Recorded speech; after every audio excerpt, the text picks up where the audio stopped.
Welcome to Behind the Boards. We are on episode 18. You know what I mean? I got my brother Reks in the building. My brother Dynamo's with me in the building, you know, like physically.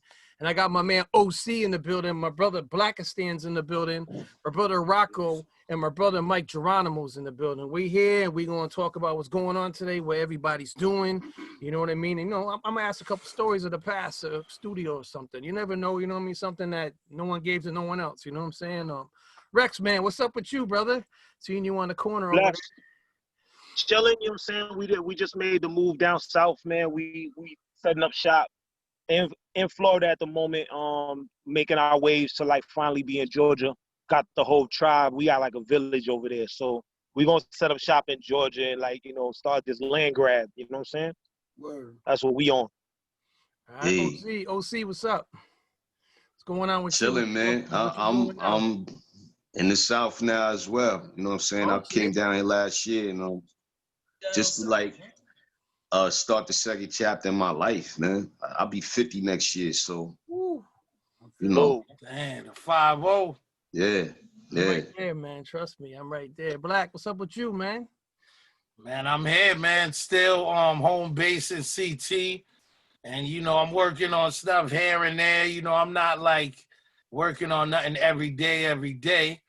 But you know the grind, man. You know, trying to find inspiration and just looking at what's going on in the world right now, man. It's crazy.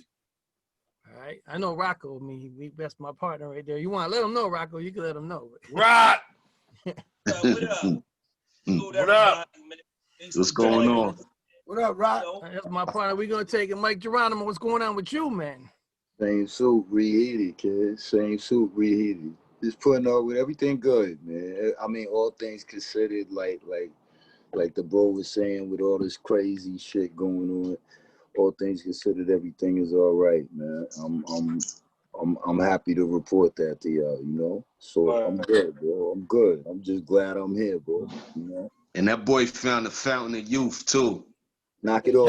look. You look the same, man. You spooking me right now. Yo, OC still look the same though. Nah, yo, I had to work on this, man. I was doing a lot of burgers and stuff like that. I had to trim down, man. Yeah. When I heard you would do something with Stu Bangers and Blacastan, no, when I saw Blacastan starting with Stu Bangers, Blacker came all skinny when I seen him. I was like, yo, for real. So, I heard some shit. Stu played me some shit, man. That's all I'm saying, man. Now we did we did a behind the boards, and Apollo Brown was in it and Stu Bangers was in it at the same time. And Stu said, Apollo, I gotta ask you a question. He said, he goes, how do you approach OC with beats? He goes, just send them to him. He goes, I send him a lot. He goes, no, I didn't send him a lot. He goes, it's high, but I just sent him to him. That's what he said. So I mean, Black knows.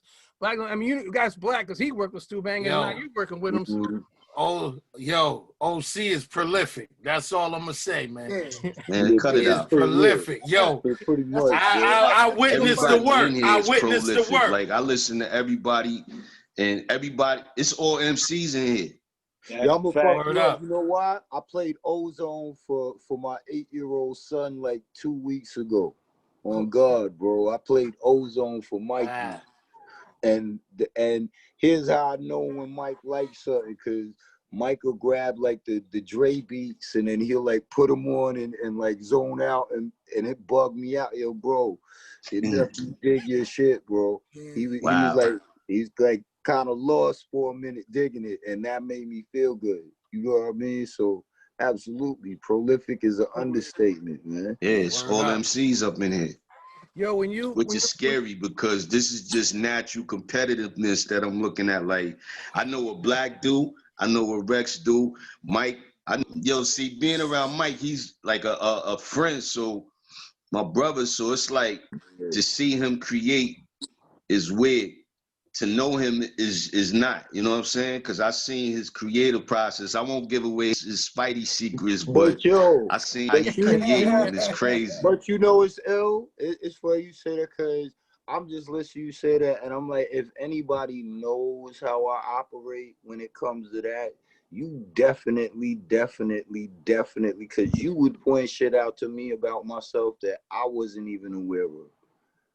I remember those days, like when we would be together, and you'd be like, "Yo, kid, you ill because you don't come in right here. You be coming in here, and then the way you was always put me on to something that I couldn't see outside. Right. You see what I'm saying? But that's how it's supposed to be. You know what I mean? That's that love that niggas have with shit, nigga. It was just a honor to be able to say that I worked with you, bro. It's still like, yo, we all make history. We all part of history, man, and we still making history, but we gonna always be around when we gone. All of us, everybody in this room right now. Yeah, this energy forever. It's crazy. Yo, you said it in my world. You said there's no man. What did you say? You said there's no man that can stop. You said something in my world is top 5, one of my favorite songs, period. You know what I'm saying? Like, boom, I tell you that every time I talk to you. I don't know what part you're talking about. But you said there ain't a man alive. You said there ain't a man alive that can stop my sound. I'm trying to be ain't cool a man alive that can stop my. and I'm like, I snatch a star from the sky and spark up the lie with it. I knew Black was it ain't a man alive. Nigga said, I don't know what verse you talking about, but I'm like, I didn't think a rapper could do that until I heard that. Yo, 10 years later, y'all came up in the. Come on, man. Yeah. Nah, I mean, you was like I said, just looking at I would buy each and every person's project just to study in before I put a project out. So, you know what I'm saying? Like, that's the competitiveness in me. But if I ain't like you, then it was like whatever. But if it was somebody that I really knew would give me a run, I would study their shit. And on top of liking their music or digging their music, you know what I'm saying? I'll be like, damn, this shit made me want to go do an album. Love it. I love it. You made me want to shit. You made me want man. Come on, man. Come on, man. Yo, come on, man. I can't stand Black right now. Come on, man. This is a joint with Al on it. This is a joint with Al on it. Rest in peace to L, man, for real. Yo, and I got doubles. I don't play around, man. I got doubles, baby. Take them Word up. I love it. Come on, man. Yo, y'all dudes right here, the Master IC and OC, y'all came up in a time where your pen had to be ridiculous just for anybody to even recognize you. Yeah. It's a different kind of underground with me and Reks and all of that. When y'all came up, y'all was in there with all of the elite, man. Like, in the dungeon. Y'all was in the that's dungeon. why I'm wondering, like, yo, was y'all really cool with dudes back in those days, or was it competitive? Did dudes not fuck with each other? Because, like, right now, everybody collab, everybody's hunky-dory. Back then, you had, like, DITC was a clique. Mike Geronimo was like, Raw Flush was someone that you had different sections, right? You know what?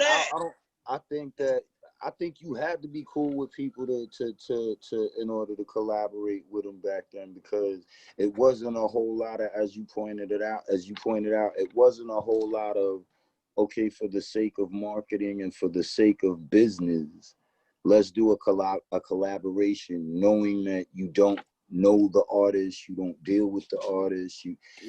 Like nowadays, everything is done for the impact that those name brands are going to make together. Back then, if you wasn't feeling, at least I can't speak for everybody, but I know if I ain't feel who I was working with, I wasn't working with. It wasn't no. I mean, for me, I was literally friends with Mike and Hov. I ain't really fuck with rappers. I don't know why. Like, Mike had that energy to fuck with everybody, and but he a smooth nigga, so his energy is way low key. But me, I just ain't fuck with niggas. I felt like a lot of niggas kind of shunned us at some point until we had to really, really let them understand. Like, we was on the road with a lot of your favorite rappers, and of course, in my mind, it was like these niggas is feeling themselves, but we was natural threats to them. Of course. Right, That's right. a fact. That's a fact. And like I was saying, like how O says, I might have had the energy to circulate a little bit more, but it would definitely be a difference between the people that like O was at my house every weekend, if not every other weekend. Oh shit. That's crazy, yeah. O would be with me at the label when we wasn't doing no record. Mm-hmm. Me and O would chill on a frequent basis. Like if we didn't know each other for spitting, we would have still been the best of friends. You Exactly. understand? So me circulating and having a kind of, for lack of a better way of putting it, be a bit of a politician. It was a difference between, at least to me, saying to myself, all right, that's the industry niggas, and this is my industry nigga. You understand what I'm saying? Right. So I kind of play by those because rules.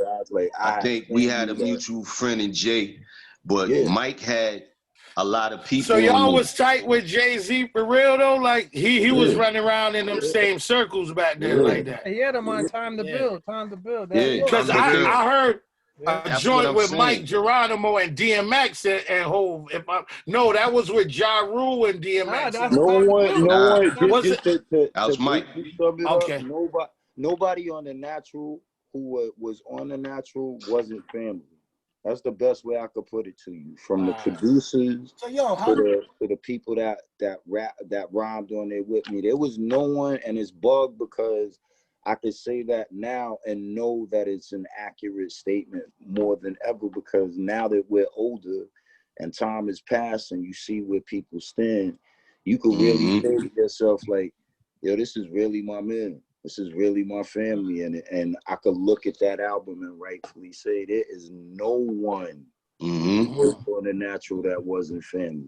Nobody. How long y'all known each other for? Shit, it's over 15 years now. Oh, wait, like what? Way 20. Longer than that. Yeah, because you got to think 20 years ago was 2000. Over 20, 23, 22, 23 years. Yeah, so y'all got a good. Yeah, Mush, man, it got to be at least, what, 22 years we know each other? 22 years, yeah. That's like, yo, you know how you know that? Because he called him Mush. Everybody don't call him Mush. Because everybody be like, oh, you know what I mean? I'm waiting. You got to know. I'm waiting for him to cyber pop me through the screen like, yo, stop calling me Mush. I'm waiting for him to go, bitch, yo, stop, bro. You said cyber bro. I love you, though. Yeah.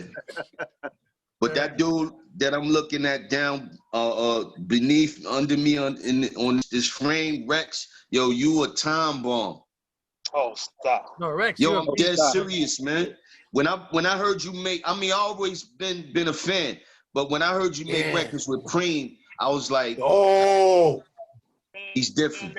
I just what I told you, Reks. What I told you. Yeah, you said I remember building with Fat Gary and him giving me jewelry about, like, you know what I'm saying, things with you, and like, you know what I'm saying, I hold you at super high regard. So to hear that, like, even right now, I don't be on no fanboy shit, but it's like, yo, that even right now means the world to me. That's like, yo, that's beyond blessing, because I studied you. You know what I'm saying? Like, you one of the biggest inspirations for me. I like, you know what I'm saying? You check my interviews, anything I say, it's like, yo, you had a major impact on what I did, what I do. You know what I'm saying? Right. So that's super love, beloved. I mean, to me, like, we kind of, you know, we're not the same people, but our careers kind of mirror each other. So to see you stand on your own, and then I heard the music with Prima, I was like, this dude is something. He a time bomb. Like, he one of those motherfuckers, like the cross-sided boxing. You think you gonna whip his ass, and it don't happen.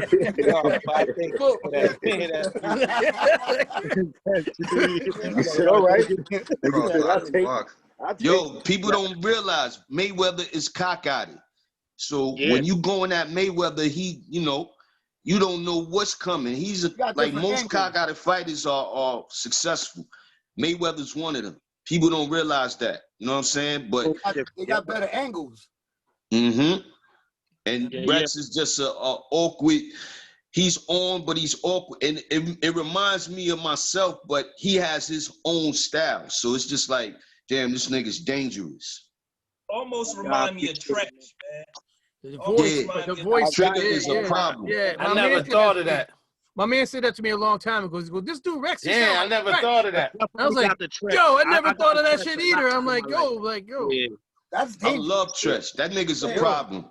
Like yeah. a lot of people looked at the millions of records, but he's a problem. Yeah. Nah, Trey, You're a ball straight, person, man. Well, coming up with cats like look at coming up with a cat like Blacastan and the heads that we came up with and following after y'all. It's like, yo, it was only natural for us to, like, you know what I mean, make sure the tools was sharpened. You know what I'm saying? At all times. So I mean, I'm a student. Right. You know what I mean? Mike, you know what I'm saying? Like, I don't even know, like, I remember, like, I was in Amherst and I came out to Queens just to, like, just be out there with my man, Sean. I don't know if you know Sean Kelly. Yeah, I know Sean Kelly. Yeah, so my man, he was at Amherst with me, and he brought me out there, and I met y'all in the neighborhood, and that was like, yo, that was the realest time for me coming up, man. Like, as a young shorty, just to be able to, like, come up and see y'all and know what y'all was doing and what impact you had in the game, man. So it's beautiful to come full circle and be sitting here right now and just to be building with brothers and just be brethren talking about the realness, man.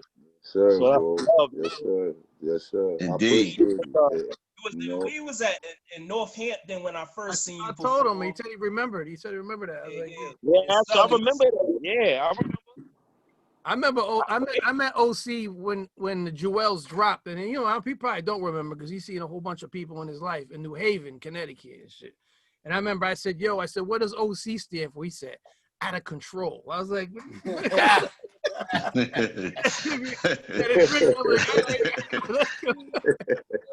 and I never knew that. I never knew that. I was like, "Yo, yeah, like yo." OC, I want to ask you a question. Go ahead, Rocko. I've been holding this question. I don't even know if you remember. I think I was getting out of work or I was on break, but you was out in Avon, Connecticut, up in Marshalls and shit. Rex? Yeah. that sound like me. Yeah, that was you. That sound like some Rex shit. That's some Rex shit. That sounds just about right. Yeah. What's it? Yo, that was the old situation back in my life. You know what I'm saying? Because Avon is like a hop, skip, and a jump. It's like it's over the bridge, right? Okay. And then you come to the neighborhood. That's how you get to the neighborhood after the bridge, right? So that was a situation out there, Avon. Yeah. Yeah, I was like, yo, Rex was hanging out in Hartford? I was out there. I've been playing. Wow. Okay. You in the hood. Yo, I want to know in the Time's Up video. I always want to know who was in people around you in the circle. I saw Lord Finesse on the side, but who was the rest of the people? Was that all? Yeah, was that who that was? Or I always wonder when I watched that video. Damn, man, why you playing with me, man, with my age and all that, man? Yeah, that was Pharaoh, Prince, Yo Mike, Miss Info, Menya O, wow. Menya, MC Search. Oh, Search. Okay. It was a lot of people there, man. My man Kev from San Fran or Oakland. Yeah, that's all I remember. But was you talking about any individual? That video was fire too. Yeah, who were you talking about? Your whole aura's plexi. You lack the minerals. Are you talking to somebody in person or is it just a person in general? That's some of the most fire Nobody particular. It was just, I mean, it's just like the mic joint. Shit's real. Like, shit was like niggas, a lot of people from Queens, and I ain't gonna say no names. Mike might blow them up, but I won't. But it's a few niggas who we is like, come on, man, you ain't tough, B. Like, stop it. So that was, it wasn't directly to them, but it was quite a few people that me and Mike know mutually. We was like, them niggas is soft. Like, they talking real tough. Basically, it was if the shoe fits. Yeah, that shit was. yeah. It was Those were statement verses coming out of his mouth back then. Making statements. But we Man. get a lot of that back then. That's how it was back Them then. bars stuck though. No, Them bars stuck like grits, boy. They stuck with us. Them bars stuck like grits, boy. People done staples, scratches, all kinds of stuff off because you left them Them out. shit say, my man, Yo, Mike. Geronimo style before. My style's like I hit the untrue. Yeah, I mean, when me to come start looking for you. My man, we used that a long time. When you leave them acapellas on the record, motherfuckers are gonna be scratching that shit. You know what I mean? Like, yo, all y'all did was just write future hooks. I gotta tell Mike something that I held for years though. That wherever you're at record, man, why you ain't put me on that record, man? You know I love that shit, man. I hated you for that for a while. I love that. I love that song. The original song, you freaked that shit. Yeah. You freaked that shit, B. Because first, wait, the remix or the the original joint? Yeah. Both of them. You really felt that way, nigga? Not in a bad way, but yeah. I was like, damn, you pocketed that shit. I was like, me up with that one. Yeah. You bodied that shit, B. Like, listen, bro. And that, you know, that's my type of shit. I mean, you on some smooth shit too. That shit and Stop On By joint on the other album. The Herb joint, the Life and Lesson joint. Yeah, man. Yeah. I was like, oh, this nigga ain't invite me on these records. This my man. Look, first off, you never told me how you felt about wherever you wasn't you like there when we did the first one? The original one? Yeah. You definitely was there. But I ain't want to ask to get on the record because you was in the zone with that shit. Yo, you a wild nigga for that because it's not like you could. I swear on God, nigga, if you'd have said back there to be like, yo, I have like 16, I'd have been like, that's great. That means that I finished work early and I have another record with my brother. Why would I say no to that shit? Because you know why? I that's how I feel. That's how I felt about it. But honestly, I love the way you pocketed the whole song. I just wish in my mind, you know, I don't really mean it in that sense, but I wish in my mind I was on that record because that record is so crazy. That's what's up. I appreciate it, nigga. But shit, to me, I marvel at Men vs. Many every time I hear it, just for the fact that, like I said, we was talking yesterday, and niggas asked me, well, how y'all came up with how you threw it at each other, and I was like, we didn't come up with that. It just happened. It just happened, organic. It just happened. You understand what I'm saying? That's ill. That's ill shit to me. Just to know that, especially now when I go back and I listen to it, how that whole pattern of us tossing around between each other, we ain't rehearsed that shit, bro. We like built that shit right there, and I was explaining that to him in the sense of I was saying, I think the beautiful part about those times and that experience was most of it was organic and it wasn't tainted, and it wasn't like when niggas knew what the game was. You understand? Like it's a difference after you. It's a difference after you come in. Now it's different. You understand? On top of that, you gave me a nice check for that shit. Thank you. Always good. Yo, he gave me a nice check. I was like, word? Like, I love you. You my man, but okay, I'll take it. That's right. That's right. Nigga, that's right. But that's, like I said, all in all, that's the shit that made it, at least to me, that's what makes it what it is. And I don't even, bro, because you would tell you, like, I don't even like listening to myself. You feel me? Like, I never was really used to that whole, like, I was never really comfortable with that whole another identity because you're doing music, and it was just weird to kind of adjust to being known for something you're doing. So I was never comfortable with it, but I say that as to say, now that I look at it, those are the things that make me get comfortable with it. I don't know if that makes sense to niggas or not. You know what I mean? Like, because it was so organic, and because now down the year, all the years past, I could listen to that shit and be like, yo, that was like real magic shit. Like if you never believed in magic existing, like I'm able to be like, nah, you should have been there when we did Members, nigga. Yeah. Like nothing was planned about it. It was all spontaneous down to when we heard the beat.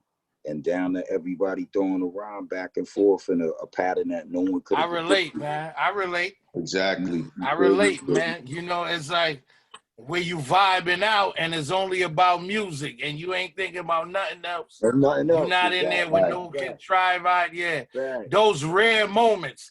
And then you know what messes that up? After you get used to making records, you set out to make records. So, you know, you start planning concepts and how you gonna approach it. It's like that rare moments of when you just in the element and you really just making music. Cause now that's what take a lot of the fun out of it for me. Like I'll approach a record and well, I want to rhyme about this. And I'm gonna conceptualize about this, or the hook goes here, or I know who I'm gonna cut up on it or whatever. You know, it ain't the same as like you just catch that. I feel you. I feel exactly. And that's why I said it's ill, because we fortunate enough to fucking record that shit and give it to the world. You know what I mean?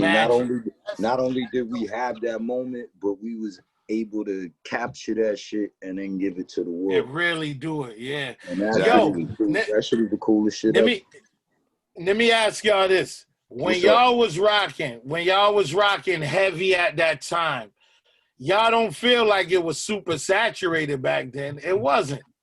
There was a lot of MCs, but you had it was enough MCs where you could be heard and known for who you was. Yeah, I think that, because I think like now it's so many rappers. It's like, you know, even in the underground, it's like it's crazy. It's like, you know, how do you stand out? Just that is, everybody was different back then. Everybody. Yeah. It was a lot of artists, a lot of MCs and all that, but everybody was different. Nobody sounded like. Right. No, it's true.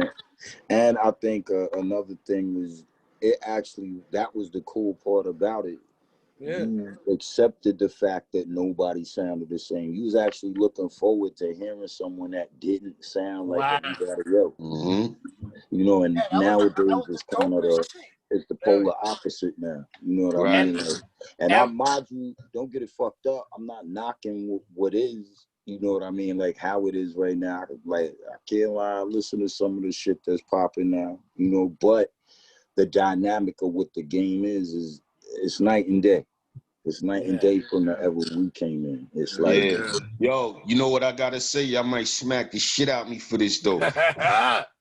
Yo, I listened to Lil Baby in the car yesterday. This nigga's rapping, man. Word up. He's rhyming, not rapping. He's rhyming. No, he's rhyming. Yeah. I'm like, oh don't shit. Get it fucked up. Yeah. I was just playing Little Baby.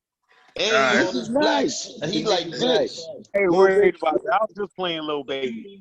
Yo, he's getting busy. I said, oh shit, he's got concepts and everything, man. Nigga, I like the Rowdy Rich kid. I like that nigga. He remind me of us when we was young, nigga. Rowdy Rich remind me of like when we was young niggas. If we were young now, he would be us, bro. We would be him. Like I feel his shit, bro. I'm not even gonna lie. Like he all right by me. You know, it's a couple of them. It's a couple of them that you could see. Like what's the kid's name? They're not really young though, but I love the fact that they doing their thing right now. Conway and them niggas, Griselda. Oh, I love Griselda. Oh yeah. Oh, the whole Griselda shit. Like, that's our lane. That's us. That's our lane. That's all of us in this room right now. Like continuation too. Yeah. You know? So like they all right. They just they went super grimy with it. People started latching on, and it just caught on fire. But you know that's the formula. Yes. You know, we all been rhyming over them dusty loops and all that forever. Exactly. You know? And they keep the flame burning. I love to turn on Jimmy Kimmel or wherever they was on, Jimmy Fallon. I love to turn that on. See them brothers on there, spitting that dirty shit. Super grimy shit. And they from Buffalo too. Yeah, Had a that was ball that was that was that was a big look right there when they did that. Dirty. But they all right, and it's more than them. I would say it's even a couple of more that like immediately don't. That the Pop Smoke kid to me was all right. Like I listen to his Yeah, shit, no, I fucked Yeah, I with Pop. fuck with Pop. Yeah. and I was like, damn, that's fucked up, cause the nigga definitely was in the right direction. Like you could tell with the next project he would have did after the one that they just let out, he would have been on his way. You feel me? And that's the thing, see, that He was y'all coming behind us, that could have been y'all, you know what I'm saying? But it was just a different mentality. And Yeah. we not that much older than each other. Like we a Right. few years apart, but yo, to see artists get murdered like that, that shit ain't normal, man. That's just not, That ain't cool. it's not normal to me, man. It bothers me. Cause Nah, yo, man. I you don't know gotta those. think of how big of a deal it was when Big and Pac got killed. That wasn't normal, like you said. So when they got killed, it was like, holy shit, rappers really, you know what I mean? And now it's just left and right. It's left and right. It fucked up when Scott Rock got killed. Exactly. Yeah.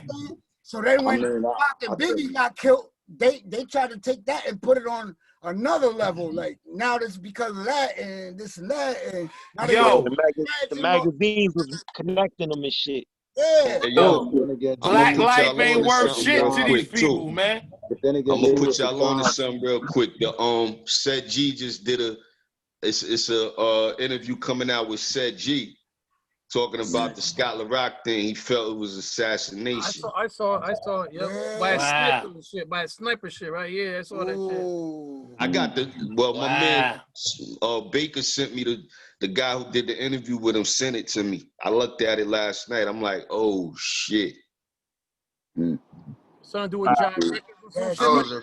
I wasn't fucking. That's letting you know that. I mean, but you know what, Mush? It's How did I just 2020, end up nigga. bringing that shit up? 2020, like everything's coming to light in 2020. Yeah. Nigga. I I just just told sat white here, people. and I just said to myself, I was like, wait a minute, I'm not surprised. It's 2020, nigga. I'm not surprised about nothing any motherfucking more. You feel me? Just that, man. I'd be surprised if I wasn't surprised. How about that? Yeah. How you guys feel about the Nas joint? I like this shit. I've been listening. I love it. I love it. King's Disease. King's Disease. Yo, he went hard on them beats too. I honestly ain't really listened to the whole project yet. I gotta really soak it up. I'm not married to it. I'm not married to it yet, man. Like it hasn't hit me like other joints. But I haven't been happy with the last two joints, to be honest. Like I wasn't happy with the Ye joint. And this joint right didn't sit right with me either. I put Mike Geronimo on OC and them. I like the Lost Tape shit. Look. That Lost Tape I'm shit. just saying, for me, talk about the Kanye shit. Yeah, the Kanye shot in. Yeah, it was terrible. Straight unfinished though. You could tell. Yo, but let me ask niggas the question, because I saw a lot of that shit on the internet, and I was like, I don't understand that shit. Why is niggas taking the Ye album and holding it next to King's Disease? Because, and just hear me out for a sec. I understand how niggas feel about the Ye project. I feel the same way. I'm gonna keep it a buck. The Ye project was trash. I didn't like it. I didn't like it. He said he keep it a buck. It was I'm like and that isn't to say that Son didn't lyrically do what he always does. Yeah. He always lyrically is. He's always lyrically a Mike Tyson. There's no question about that. For a nigga at this point in the game to ask if Son, can that nigga spit? You shouldn't be asking that question. You feel me?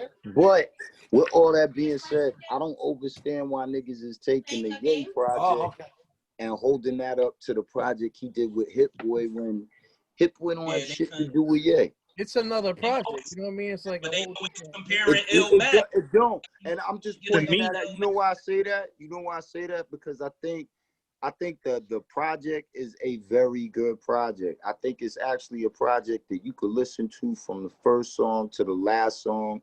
You're going to like some songs more than others, but you don't have to cut the album off. Right. And that's a hard feat to accomplish these days. Yeah. These days, hell yeah. That's a hard. But you know what just to add on to that, I think everybody in this room know how to make music. So Nas know how to make music. He's one of us too. You know what I mean? Yeah. He know how to make music, but that's even more much. That's even more the reason why I'm asking niggas, because I saw that debate online and I was like, I really don't get why niggas is holding Ye up with Hit Boy. The truth be told, it's because what he did with Hit Boy is right. Right. It's So because of Ye's status. It's because it's Kanye. Look, can I ask a question? What's up? So, like, when you were MC, like y'all, because I'm huge fans of all three of y'all. So when you ain't the beats on the MC? The MC picked the beats, right? Yeah. Not in all cases. I mean, I'm saying not in all cases. No, I'm saying, but the percentage is higher than 50, right? Yeah, absolutely. Yeah, that's all I'm saying. Let me tell you something. People don't realize that we've been produced, and I could speak for me and Mike. Like with Buck, me and Buck used to argue with both of us, not in a mean way, but Mike Buck is a know-it-all, so he more or less knew, like, yo, Mike, this is the kind of this I hear this for you. He always flooded That's us with dope. music. You know what I'm saying? So I say all that to say we was produced. You know what I'm saying? Preem, Digging, they produced me. You know what I mean? And I started picking beats probably after the second, third album. I picked a couple of joints, but they always produced me. And that's the difference. And, you know, when you're dealing with younger producers like Hit Boy, he's just a different monster. You know what I'm saying? Of a producer. Like, what I heard from Nas so far, it's dope. But I just haven't had the time to sit down and just really soak it up and listen to it for like a month. You know what I mean? Yeah. I say because you can't just judge an album, right? Some things jump out at you, and some things you have to listen to over and over. Right. Exactly. It's not one of those albums. Look, it was gonna bring me to saying this. Just like, oh, Nas. But sometimes you get turned. You know what I mean? Depends on where you are, what you're doing in the course of your day. That's just dope. Sometimes you just like probably in the mood for it, but overall, and I was gonna say it didn't make, like I told my wife the other day. I said, yo, because we just short talking. She was like, yo, you heard Nas shit, and I was like, yeah, I like it. And I was like, but I had to ask myself. I was like, damn, I didn't really want to at that moment go back to revisit the album. You feel me? So I asked myself, I was like, damn, does that mean maybe I think I enjoy it more than I do? And I was like, no, nigga, that just means that you're 40-something years old and you already heard it and it's good to you, so you don't feel a need to hear that shit right now. Exactly. Nigga, put on Roddy Ricks. You see what I'm saying? So it's kind of like that. And I also think too that it deserves credit for the simple fact that songs now are shorter in length by standard. Niggas ain't doing fucking 3 verses anymore. Niggas ain't doing 16 and then hook and 16. That shit is the dodo bird. That shit is gone. You understand what I'm saying? That shit went the way of the dinosaur. He still chose to do that with certain records, and you can tolerate it. You okay with it? For me, like me personally, I'm like, yo, I love everything from the beginning with Nas, and Nas is at a certain standard. So like when I hear certain things, I can't settle, and I feel like that's what happens a lot of times. Like nowadays specifically, like we settled. We were spoiled. Like coming off y'all, we were spoiled. I'm not playing that. Oh yeah, but this is good enough to. I'm not trying to hear that shit because I'm still a fanboy with a lot of shit. So like when I listen to that shit right now, I'm like, it don't cut it for me. I'm amped up. Like, I told niggas. Nas has never been able to reach that height again, man. It's hard, man. When your bar is illmatic and it's hard to hit that bar, man. Yo, but realistically speaking, it's hard to hit that bar, man. Yo, Black. I feel he did it a few times. Right. Yo, even Woo, after 36 chambers, Ain't nothing hit like that. Even the second album. Oh, I don't care, man. That's Everybody to update. Oh, Black. after you hit them platinum, man. Yo, Black. Project. You don't think it was written? You don't think it was written was a perfect record? It was, but after you set them bars where they etched in concrete and pillars of stone, ain't no coming back, man. Godson was come on, Godson. He made great albums. Okay, so if we're gonna hold it to that level, ain't nothing gonna add up to that. Ain't nothing, man. But Black. That's like Fat Joe in them first album. Fat Joe first album. Big Pun first album. The infamous Mobb Deep. Some albums you will never get again. Royal Flush, Ghetto Millionaire album. Wastelands. But I don't want y'all to misinterpret. CNN first album. Right. So we do have to settle, Rex. Listen. We do have to settle. Brethren, I'm not saying that. That's not what I'm saying. You taking it off the cliff another way. We do have to settle, brother. Listen, I do not want to at any point, because I know Nas is always on message.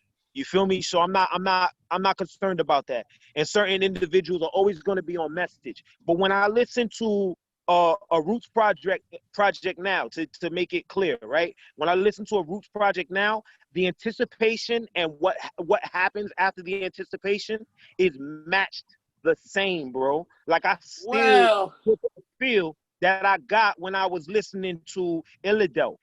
When I listened to them, that's how I felt. Right. You know what I'm saying? And that's rare. That's rare. So when I listen, unfortunately, Nas didn't do that for me with like King's Disease. And I expect that shit. I feel you. And you're supposed to feel that way if that's how you. I don't expect you Kofi to go to the layup line and start missing joints, and then niggas be like, "Well, you know what I'm saying? Like, it's a different time and era or whatever." And not to say it like that, but you know what I'm saying. Like I really expect certain things because, like, I hold you at a master class level, and that's how we gotta look at each other, because we are masters of our craft, and I respect the pen game and the art of my brethren. Exactly. Right.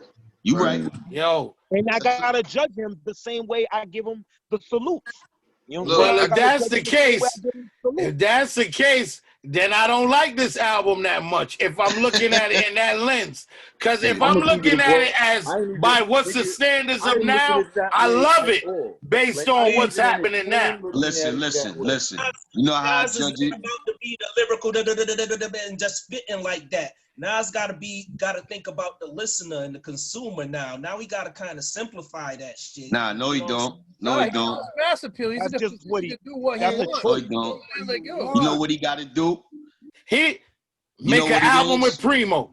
But listen. He don't even know what to do that. I think he kept his consumer in mind the whole way through with this album, because you know what it is, man. This is what people don't understand. Albums are chapters and pieces of your life. So you can't make music for people. You making music for yourself, and hopefully what we putting out to the world, people accept it, or they can understand and relate to it. If they can't, then we all got hit and miss joints. I do too. I ain't got the sugarcoat shit on here. Like, I had some misses in people's minds. I don't know who Mike Boogie is, but I played the fuck out that song. Right. You know what I'm saying? I don't know who did it. But all I'm saying is people, we human beings, man. Nas a human being, Reks we all human beings. So them albums that we doing, like I tell people every time I give people a project, man, I'm giving you a piece of my spirit. Word up. One thing about that Nas album, I did feel like I was listening to somebody that's older and doesn't know what the fuck he talking about. Oh man, music. I felt like that from the moment I heard him, though. You know what I'm saying? So he made an album for niggas from his era. That Car 85 shit is not for young niggas. They would not understand. My nephew is 21, bro. My nephew 21. And Look, honestly, Kev's son, right? Me and Kev's son is sitting there talking about the album. So the nigga's wilding because he's like, yo, Uncle Mike, let me get this straight. Tell me y'all niggas would sell drugs and then go chill out all day long in a system cab. And I was like, yeah, and he's like, so you got the cab just because it had loud music? And I was like, yeah, you would pay him all day long. That was your cab. You go wherever you wanted to go. The little nigga looked at me like, yo, this is the most retarded shit I've ever heard of. The nigga looked at me like, yo, why didn't you go get rent-a-cars? Like, the fuck is wrong with you? You probably ain't had no license. And you know what? And I laughed. Yo, the funny shit, I laughed and turned the song up and was like, shut up, little nigga. This shit is hot. You know what I mean? And I turned the shit up. Right. And that's exactly why I don't scrutinize the young dudes, man. Record. Right. Nas didn't make that record for Nassim. He made it. If you know, you know. If you know, you know. That me and Nassim can have a conversation about what that era was. Oh. Okay. Right. You understand what I'm saying? Exactly. Yeah, wow. And that goes to what OC was just saying, because what O was saying is the problem with people getting fucked up is artists evolve too. Don't think artists sit there and they're just supposed to stay in that box where niggas is like, yo, you represent a special time in my life, therefore you should always be that to me. No, nigga, artists grow too. It's very seldom that artists elevate over their careers. Yeah. The few that do it are held to very high regards, but it's very difficult to start out dope and over time just get better and better. For rappers, it's hard, man. Right. Because not many do it. Not many can do it. And plus, hip-hop is not a friendly game. Like, hip-hop loves you here, and then they say, get out of here, old nigga. Nobody don't want to hear that shit. Even underground niggas. Even us underground dudes, they be like, nobody want to hear that intelligent shit y'all spitting. You comic book reading motherfuckers. Nobody want to hear that shit. That demigods, army of the power. Y'all goddamn action figure niggas. No one want to hear that. That's what happens. Beats and all that samples. Exactly. They ain't trying to hear that all shit. that samples, exactly. They don't. It's hard. Jay-Z is the only one. Esco Jay-Z. Niggas, the younger generation only. They like when it's convenient for them, man. But here it is too, man. We was the same way we was their age. We ain't think about our mortality and getting hurt and getting sick and none of that shit. They just like fuck y'all. And I felt the same way to a degree with the older guys. It's now or never. You guys were there. I'm not mad at these little niggas, nigga. They hold on, let me say just like us, except they move quick. Yo, when you was their age, you had mentors that y'all looked up to, a Slick Rick or a Rakim, and you know what I mean? Right. Slick Rick. Now for the 10, they don't have that. They don't got something to look at like to get them inspired. Like, we gotta make this money. This makes this girl like this shit. No, but you can't say that because nigga, they look at Tunchi that way. He a god. Lil Wayne is a god to them. Right. They look at Young Money like, yo. Can I say something? Lil Wayne look at us like that though. Right. For real. Right. Lil Wayne is he look at Nori. I heard him say he look at Nori like a god. Lil Wayne look at Noriega like a god. Yeah. So to me, it's no different, bro. It's no different.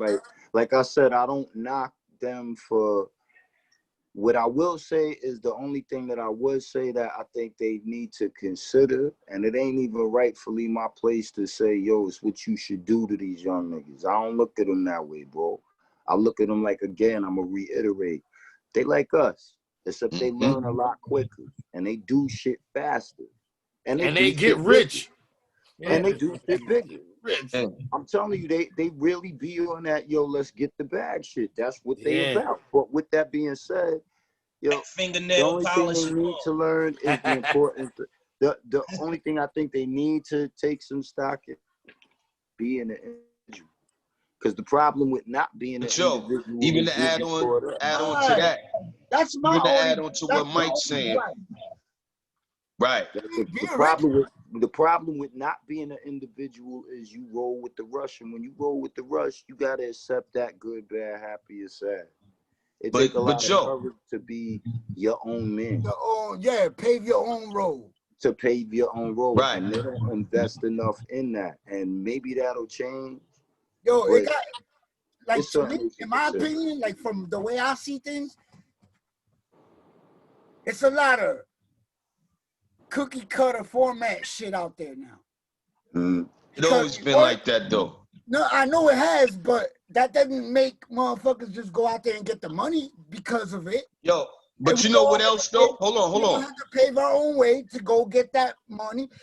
But now it's acceptable to just settle for, all right, instead of me putting the work in to develop my own original style, I'm gonna just do what he did because I don't got but that's you know the bag, though. Hold on.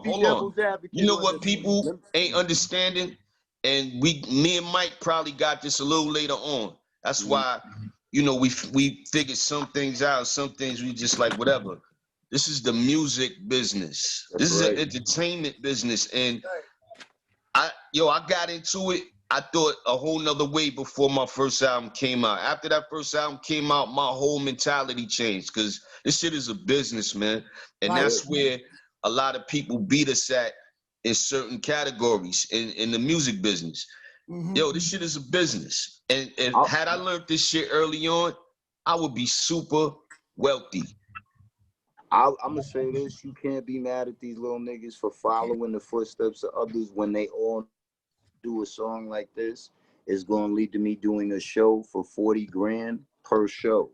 Can't be and mad. If I do and if I do 3 shows in one weekend at 40 grand, which these niggas is really doing. Damn. Which they're really doing, and they really doing that. That's a lot of bread, baby. So I'm just playing devil. You could do a lot with that money, baby. I'm just playing devil's advocate. You can't act. You wouldn't do it to yourself. I would do it. If I could, I would, man. $40,000 per show. If I could, I would. In one weekend. Who's wrong? Who's wrong? That's a lot of bread, bro. I made my first 20 going to Japan, man. When my first trip. This is 1994, $20,000. That's a lot back then. Cash. Cash. That's like 50 now. I'm not mad at them for doing what they do on I'm not mad at them, but I get the why of the cookie cutter. I'm not saying that it's not anything that they could try to work. You know what else too? I think the style of the music allows that. So it's not a bad thing. It's almost like when 90s dance hall, they all rhymed off the same beat. Like for an hour, you could play the same beat. Super Cat came on it. Louis Rankins came on it. So, but hip-hop kind of is embodying that. It's the same way how we recycle all the same breaks. Through the 90s, everybody had the same breaks. Same exact. Think about the same elements in hip-hop, man. Hip-hop always pigeonhole itself. But, niggas used to be disappointed when I did shows because I used to come in with jewelry and gold teeth.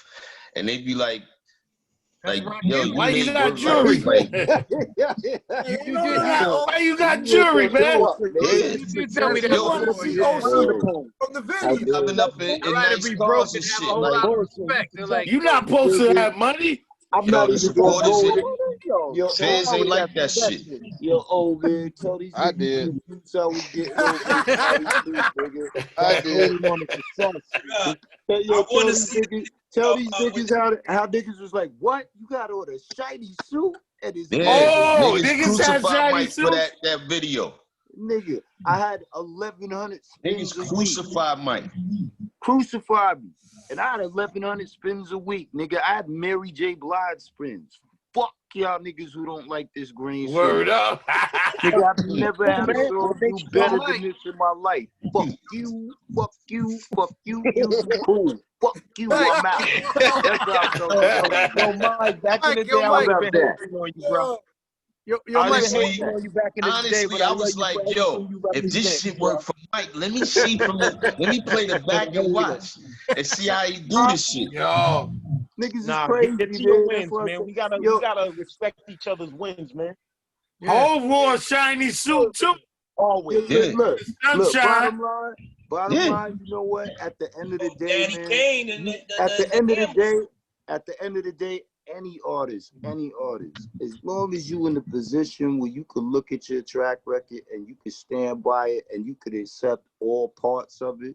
That's and right. After you do all of that, you could say to yourself, you know what? I'm okay with this.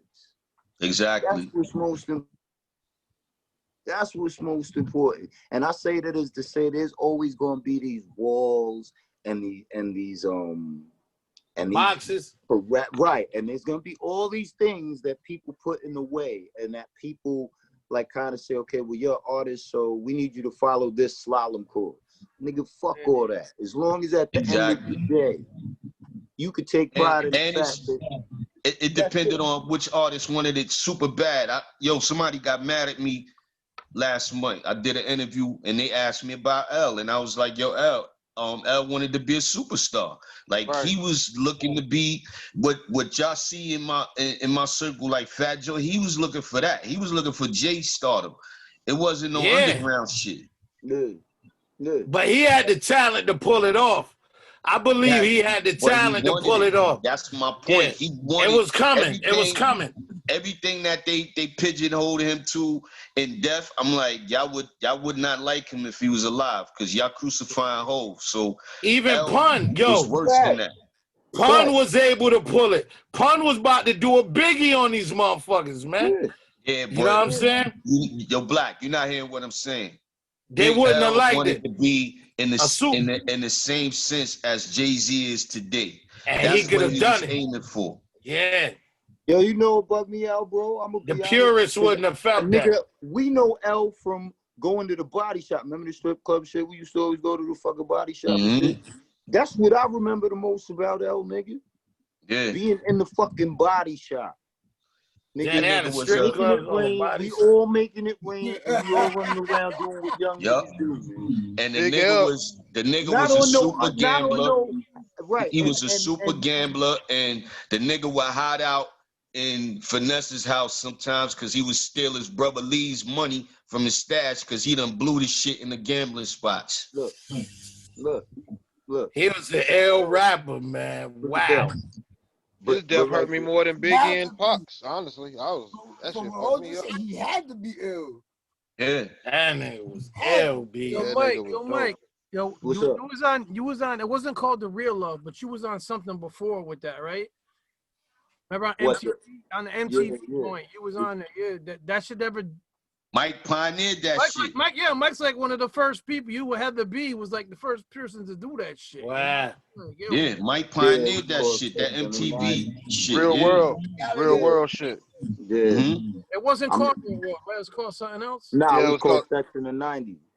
It was actually a one part show that had 4 couples on it. And we this just nigga was living in some fucking expensive ass spot in the promenade. Out of water. Yeah, I remember all that shit with Mike. Man, this shit, nigga, like I said, we was getting 1,100 spins a week. Yeah. I know, fucking blunt his spot. What you would go in his apartment, he had the swirly stairs and all that shit. Nah, don't talk to me, talk to Milk about it. Yeah. Bush, you know. Don't talk to me about it. Talk to Milk about it, nigga. If anyone know, you know. We'll talk to Milk about it. I ain't had no swirly stairs though. That lead to the downstairs.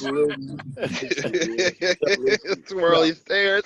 Yo, he had the swirl stair that lead to the downstairs, and he had the new Lexus before the shit came out. I'm like, yo, I'm doing something wrong, man. I'm using that shit from here. I'm using that shit from here forward. That fucking swirly stairs. I got OC. Are you from Brooklyn or from Queens? Because I never know. Like, are you both? Like, you like Brooklyn, Queens? Or are you just Brooklyn? Hold on. Let me break it down finally for everybody. I was literally born in Brooklyn Hospital. I mean Kings County Hospital. I was taken home to 946 Fulton Street. So I'm older than Biggie, so I was there before Biggie. I was born 946 Fulton Street. I stayed there for a year, and I moved to Bushwick. I stayed in Bushwick for 10 years, and I moved to Southside Queens. And I'm both. Mike had a group he was starting. Bushwick is in between. That's me. Yeah. All day, BQ. Queens is right there, right? That's like BQ. Word. BQE. There you go. BQ. That was it. That was Bushwick is right there. Yeah, no doubt. Atlantic Avenue, all that is right there. Linden Boulevard, from Brooklyn to Queens, everything. You know what I mean? But that's not extraordinary. That's not, to me, like, it's pretty common for brothers from our era. Like, Brooklyn and Queens would always be associated with each other somehow, some way, because you'd have relatives that lived in Brooklyn. And if you lived in Brooklyn, you would have relatives that lived in Queens. So that wasn't so much a strange thing. You know what I mean? Like, it just wasn't. You'd have relatives uptown. If it wasn't Brooklyn, they lived uptown. Right. But everyone from Queens has family in them two boroughs somehow. Right. Most of the time, if you did some George, your parents did some George Jefferson shit and moved up, you moved from Brooklyn to Queens because Queens had all the houses. And niggas is mad because Queens has trees and shit. But it was one of the most dangerous spots in the United States. Don't get it fucked up just because there's trees. One of the most dangerous spots in the United States. I lived in the middle of the shit. I was in the middle of the South Side shit. Baisley, I lived around the corner from 40 Projects. I lived in between Baisley. You know, I was there for the very first Rib Shack that was famous. I lived up the block from Linden. Yo, I was in it. You're in New York. That's all I can say in New York, period. Like, Yeah. Edward Byrne, that's around the corner from me. That happened around the corner from me, man. When the cop got smoked, right? That changed the whole shit in the city. Yeah. That changed the laws. I grew up in Newark, and then I moved up here to Massachusetts. Oh, man. Newark is still... Yo, Newark, you're damned if you do, damned if you don't. Yeah. If you don't know your way and know people and you're not a fixture, you don't belong in Newark. If you're not a fixture, because you can know people and you're still fucked. Yeah. Yeah, that shit look like, that shit remind me of the old Love Child album in Newark. Yo, Rex, where you were part of Mass are you originally from? I'm from Lawrence. Okay. Lawrence. Yeah, yo. Your terminology it comes from. Okay. Yeah, you know, Lawrence Sound, it's like, you know what I'm saying, home of Dominican, Puerto Rican, like, neighborhood. Hey, yo, Rex, you ever met Scientific? Yeah, cool. Scientific. Legend. One of my homie Gerald Betty Cora's was his lady. The situation that happened right there in my neighborhood. With Scientific and Betty Cora. Yo, you see the NOG documentary? Oh, it's already I out? haven't seen it yet. You gotta see it, man. I know he was giving me pieces while he was on tour. Yo, Edo really a legend, for real. Right? Yeah, respect to Edo. Edo's another level, man. I love Ed, man. Super good dude. dude. Ed, man. He's super thorough. That documentary fired him. Yeah, man. I'm just sitting here like loving like the stories like that y'all are spewing, man, because it's so beautiful to hear, man. You got a good OC Mike Geronimo story? Yeah, man. I don't tell that, Mike. I already know where you going. Virginia? Don't tell that one. He said, no, don't tell that one. Okay. You know what's crazy? Because I know you know which one I'm going to tell. Me and Virginia BJ, with the... Right, but hold up. Okay. Me and the nigga BJ, we in a mall in Atlanta, like, damn much. I want to say it was maybe a good 5 to maybe 7 years after the story, right? So I'm getting on the escalator and shit. A dark, big country nigga. The nigga just turned he like, hey, you the Mike Geronimo? Do you Mike Geronimo? So the nigga DJ look at me. I look at BJ like, oh boy, you know, like, all right, we finna turn up, whatever. So I'm like, yeah, what's up? So the nigga like, hey man, I was in the riverfront in Virginia that night, man. Hey, you a strong little nigga, man. You a strong little nigga, man. I was right there. I looked at BJ. Oh, about this one, kid. Yo, hold up. He was like, one of them dudes? Nah, he saw Okay. he saw what happened. Yeah. He must have just been watching us when this shit happened. But That he just shit stopped funny me at now, the but we could have lost our lives that night. Yeah, that's crazy. not a night. Yo, we fought a whole The motherfucking night after that yeah, night, we could have lost our lives. But you know yeah. what, Like we was in the trenches, man. nigga, we was idiots as young boys, man. I ain't gonna lie to you, cause I think about shit like that now that we older, and I'm like, damn, niggas really is lucky to be able Yo, to you ever think think about But shit hold like up, hold up. The fucked up thing is, I turn around. I'm gonna tell a little bit of it. I turn around and I see a Tell the big, story, man. a slim nigga Tell the story, tussling man. with some big nigga getting tossed. They tossing each other, and I'm like, oh shit, that's Mike's feet. Like they tossing. So dude thinking he gonna toss Mike around, but he's really getting a surprise from the skinny nigga. He's not, you know, Mike is like, yo, they and then we just all started thumping. I jumped in and shit, but this nigga at sight, he probably thought he was gonna toss Mike through a window or something, but that shit turned out real wrong for the nigga. I came up to you. It was two niggas. One nigga had the sweater like big. Remember the shit he had in Warning? The shirt he had on in Warning with the B. Oh, with the B on the front. Right. One nigga had that. The Brooklyn joint. Right. Then another nigga was with him. They was both heavy. They was both at least 2 and change. It was no dispute about that. One was 2 and change. One was a good 180, 190, whatever. Niggas was heavy. I remember coming up. You was here. Like you was standing like this. The two dudes is here. So I come up to the nigga, and I say, what's up? But I don't mean it on no like, what's up, nigga? I didn't mean it like that towards them. I just said, what's up? As soon as I said, what's up, one of them niggas just tried to duff me. Boom. Damn, what? We start rumbling. So now we at it. So the other nigga with him, he's trying to catch me from the back. I think and him was tussling for a sec. I had a chain on. The nigga kept trying to take my chain because he kept trying to, he like did this shit with his hand on the chain. And the piece, thank God for the Cuban link. That shit didn't pop. He kept trying to pop the shit, but the shit had the double clamp on it. Remember when I had the double, like the 2 notches on it, so he couldn't pop it. So now the nigga's pulling this shit, but he trying to get me on the floor, and I keep saying to myself, I'm like, I'm not letting the nigga put me on the floor. You can forget that. That's not even happening. So somehow, some way, we still rumbling. Boom, I catch him. He clears. Soon as he clears off, the other tries to get me on the floor. Now I'm wondering where we with is at. I know O's there, and I know he's dealing with whoever I'm not dealing with. But niggas we came with, you don't know where they at in the club. And we out of state, mind you, and at that time, nigga, Virginia Beach. What, nigga, Virginia Beach? Murderland. What? Somehow, niggas start running up the stairs.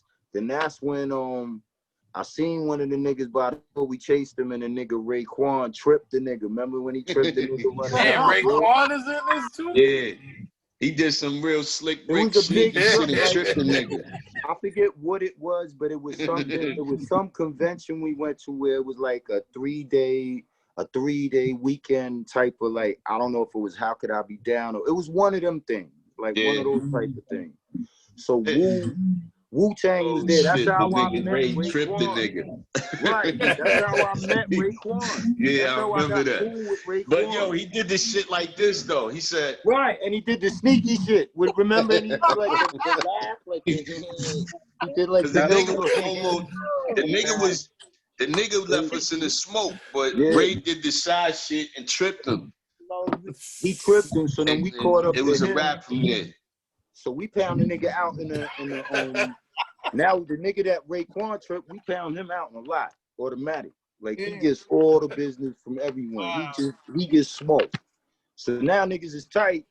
The nigga flushing them come up. So they like, yo, what happened? So now we all in the parking lot. But mind you, the whole club this nigga from everywhere. The whole club is outside. And there's like little fights happening at the same time as this shit.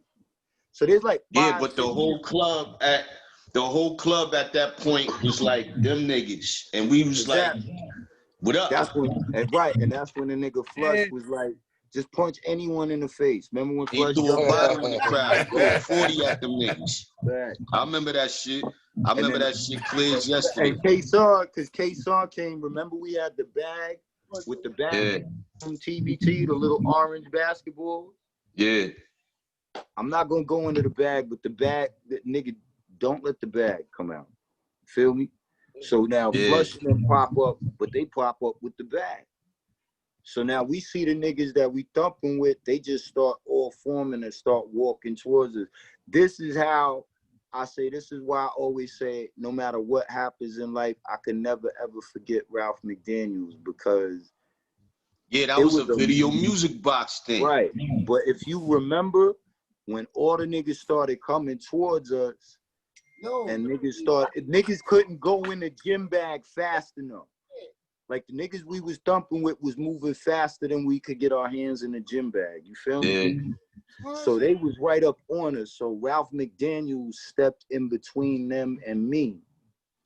And he tried to calm them down. And at the same time, he's pulling me back into the venue. Yeah. And when you young, you don't think about shit like this. You feel me? Somebody could have just off on us, just ran right up on us. Anything could have happened. When I tell you anything could have happened, God, anything could have happened to any one of us at that moment. But he stepped in between the shit. And that's why I said earlier about the mortality, man. We didn't think about our mortality as youngins. Like, we was like, we can't die, we can't do, you know, we thought we were Superman. This is shit, nigga. Like, I'll look at my kids in the face and I'll think about that. And I'll be like, yo, imagine just one thing would have went wrong that night. You wouldn't be here to look at them in the face. Yeah. I remember the whole club forming us. I was like, damn, we dead. What? Like, yo, so why they came at y'all like that for what, man? Why they came at y'all like that? I don't know. You know, this day I couldn't even tell you why it popped off. Some up north niggas. They thought y'all was some up north niggas. Like clockwork. I remember I saw and I thought the niggas was trying to. I thought they was scheming to move on in there. So I already, when I came up, I was in mode. But when I said what's up, I didn't mean it. All right, nigga, let's shake the block. It wasn't a shake the block. What's up? Asking, what's up? The niggas must took it like, all right, fuck it, we shaking and we shaking, and it popped off. But once it popped off, the whole club got involved. Yeah, I ain't never seen no shit like that after that. Like, yo, a whole club came outside on us, like, what up? The whole Virginia club, like. And the crazy shit was, I had to perform. Well, you got to think, they ain't want to let y'all get busy in their area like that, you know? That's why I'm telling you, we had to perform the next night after all of that. Yeah. And I ain't have to do shit. I came down. Because you was like, yo, we got a show down in Virginia. You coming? I said, let me rent a car. Bro. And so I didn't know, you know, I was there on some cheerleader shit. And that shit just turned crazy that weekend. It was a dope weekend, but it was, like you said, thinking back on it now, that shit could have went real wrong in seconds, man. And I'm happy it didn't. Nigga, that shit on blood, bro. Yeah, me too. Blood, bro. That shit could have went south fast. The nigga was funny though. The nigga Mike would not go to the floor. The nigga was, you know, a big nigga who can't fight, trying to toss a nigga. He think he got him. And I know he was like, damn, this little nigga ain't going down. I'm tossing him, and Mike would not go down until he started catching him beats in the face. That's when he let Mike go. Facts. I'm not even gonna lie. Niggas got to smoke that night, kid. Niggas definitely got to smoke that night. But I can still remember, yo, you was fighting in a motherfucking a jumpsuit too, right? I had the Oshkosh shit on. The Oshkosh. Overalls. Overalls with his Timbs on. And I'm saying, and I'm fighting, and I'm like, this nigga can't fall. So I'm getting hit. Cause I'm like, this nigga can't fall because he fighting the biggest nigga in the club. So I'm like, yo, I can't fall. Let me watch his feet. but the nigga feet would not touch his back would not touch the ground. That shit was so funny now I think about it. I'm like, yo, this nigga probably is like, yo, this skinny That's nigga my is. favorite OC story. I'm sorry. Yeah, man. That's my favorite OC story of all time. Like, Yo, that's the one. Huh? damn, y'all dudes is tight, man. Oh, so you got a Mike Geronimo story? Nah, but you have it. Me? We Yeah. toured together. That's how we really got tight too. Like, me, Mike, Ja Rule. Mike had Ja Rule on tour with him. Cash Money Clip. Shaheem, Goody Mob, Lost Boys. That's a big tour, yo. And it was few people, man, but you know, like them G Mob niggas, we know them niggas from day one. Like they some good dudes. You know what I'm saying? Goody Mob is some good dudes, man. Shout out to them. Like that shit. I don't remember having no real fucked up stories. We always just hung out. You know, I was the drinker at that time, so I ain't smoke weed and shit like that. But we party hard, man. We party hard. Time out. The nigga Black Panther just died, bro. For real? Huh? Actor Oldman dies at 43. Hold on, the dude who played? Yeah, Black you Panther serious? died, bro. I swear to Wow. God. What the fuck his name is? Wow. What the fuck? Wow. You He had COVID? Is it Hardwick? Bro. Nah, from what I'm reading, it says he died of colon cancer at the age of 43. Because he got real slim at like recently, man. He looked like he wasn't.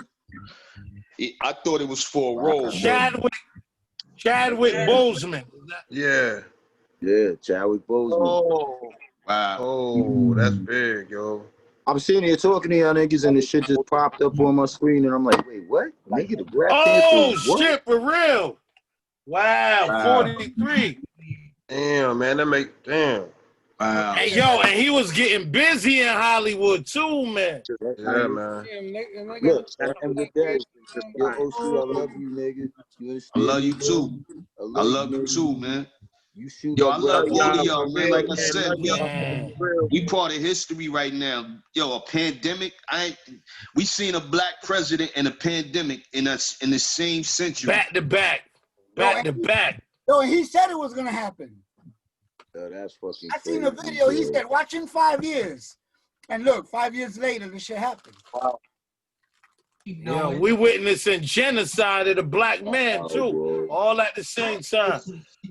Hold on, time out. I had to pour another drink over that one. That's crazy. I had to fill my cup up. That shit is... Word. yo, our energy forever though. Just remember that. Exactly. You just changed form. That's all. What we represent is forever.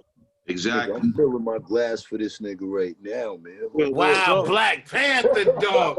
Yo, that mean it ain't gonna be no sequel. This is bad, man. Damn. Yeah, man. Damn, yo. They're gonna be like, remember Iron Man? Remember how like the dude, what's the name? He changed. He was real quiet about his sickness. You heard? Because nobody ain't know he was sick. Y'all didn't see the Five Bloods. That's the newest shit he was in. Oh yeah. That joint was on Netflix. It was on Netflix. Yeah, he was like mad slim in that shit. Yeah. Damn. Yeah. I don't know why that just hit me so hard. That's crazy. Yo, because you seeing your people be exterminated so all crazy, this shit man. started when my nigga Kobe died, man. Okay, so I'm just... Yo, Kobe died, man. Nigga, Kobe died. Yo, 2020 us. Real tough. Trash, bro. Time to get your vision together. Yo, 2020 us for real. 2020 is crazy. Yeah. 2020. Yeah. I mean, like I said, man, I left New York because I felt like I was gonna die. So I know what this is, man. This energy is just crazy. Like I had to go. You know what I mean? Where you at down south? I'm in North Carolina. No way. I'm in North Carolina, B. Word up. Yeah, I'm in Greensboro. I vacation in the Outer Banks, man. I'm in Greensboro. I'm in Greensbridge. Greensboro? Yeah, I'm in Okay. Greensboro. No doubt. Out of bank. We probably gonna hear OC Ninth Wonder album out the blue come out of nowhere. That'd be dope. That'd be hard. That'd Yo, be super honestly, dope. That'd be hard. I just started getting back into thinking about me. Yo, I've just been breathing, man. Just being a human being, man. Like, niggas think we all fucking well. Not everybody, but people think we robots or something. I don't know why. All you do is rap, yo. Yeah, like, Right. that's why we human beings first. We men first. Like, Yo, Large families Professor said, Large Professor said, sometimes you gotta put this music shit down and do some real life shit. Yeah, He did an interview where he said that. Yeah. You gotta put this shit down sometimes. And just breathe, man. Yeah, and especially if you was doing this shit since you been a teenager, like, it's funny because I think one of the biggest things I have a sense of appreciation for now is just being able to have the time to appreciate shit. Period. Exactly. You understand where you could just you have the freedom of not being pressed by every single thing you do is under radar and is being done for a certain reason and a certain outcome, and you don't move like that. You just nigga, I love being dad, bro. Waking up and being dad again. That's my shit. Exactly. Yeah. That's my passion too. Yeah. See, I ain't used to this shit. That changes the artist's perspective too. Once you become a parent. Oh, got porches and shit? Yeah, I ain't used to this, but I love it. Oh, yo, you got the enclosed porch too with the screen doors and all. Yeah. Mosquitoes and shit. Word. Like, This shit is so. Hold on. I'm gonna fuck y'all up. You doing MTV Cribs on us right now? Nah. Definitely not. But Mike, no, I wasn't no weed smoker. I'm a weed smoker again. Like, I ain't smoked weed in 20 years, man. But I noticed a lot of I'm back in the club. You know what I mean? And I'm practicing strains and all that shit. So he laughing. Because I wouldn't touch no weed. I said it years ago. I said, don't worry. I'm so high. You'll come to the dark side. Oh, you'll be back. Yeah. Everyone coming back, nigga. That was it. I sit on the porch and smoke a doobie. I'm good. Right. I bet you do. I'm good right now. So, yeah, I bet you know what I'm saying?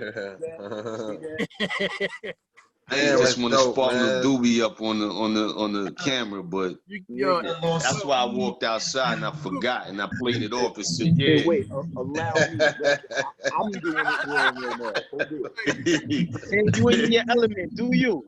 Yeah, I did the playoff shit. I said, yeah, see, but I was about to spark, you know what I mean? Like, I got comfortable, real comfortable with it. It was like, oh shit.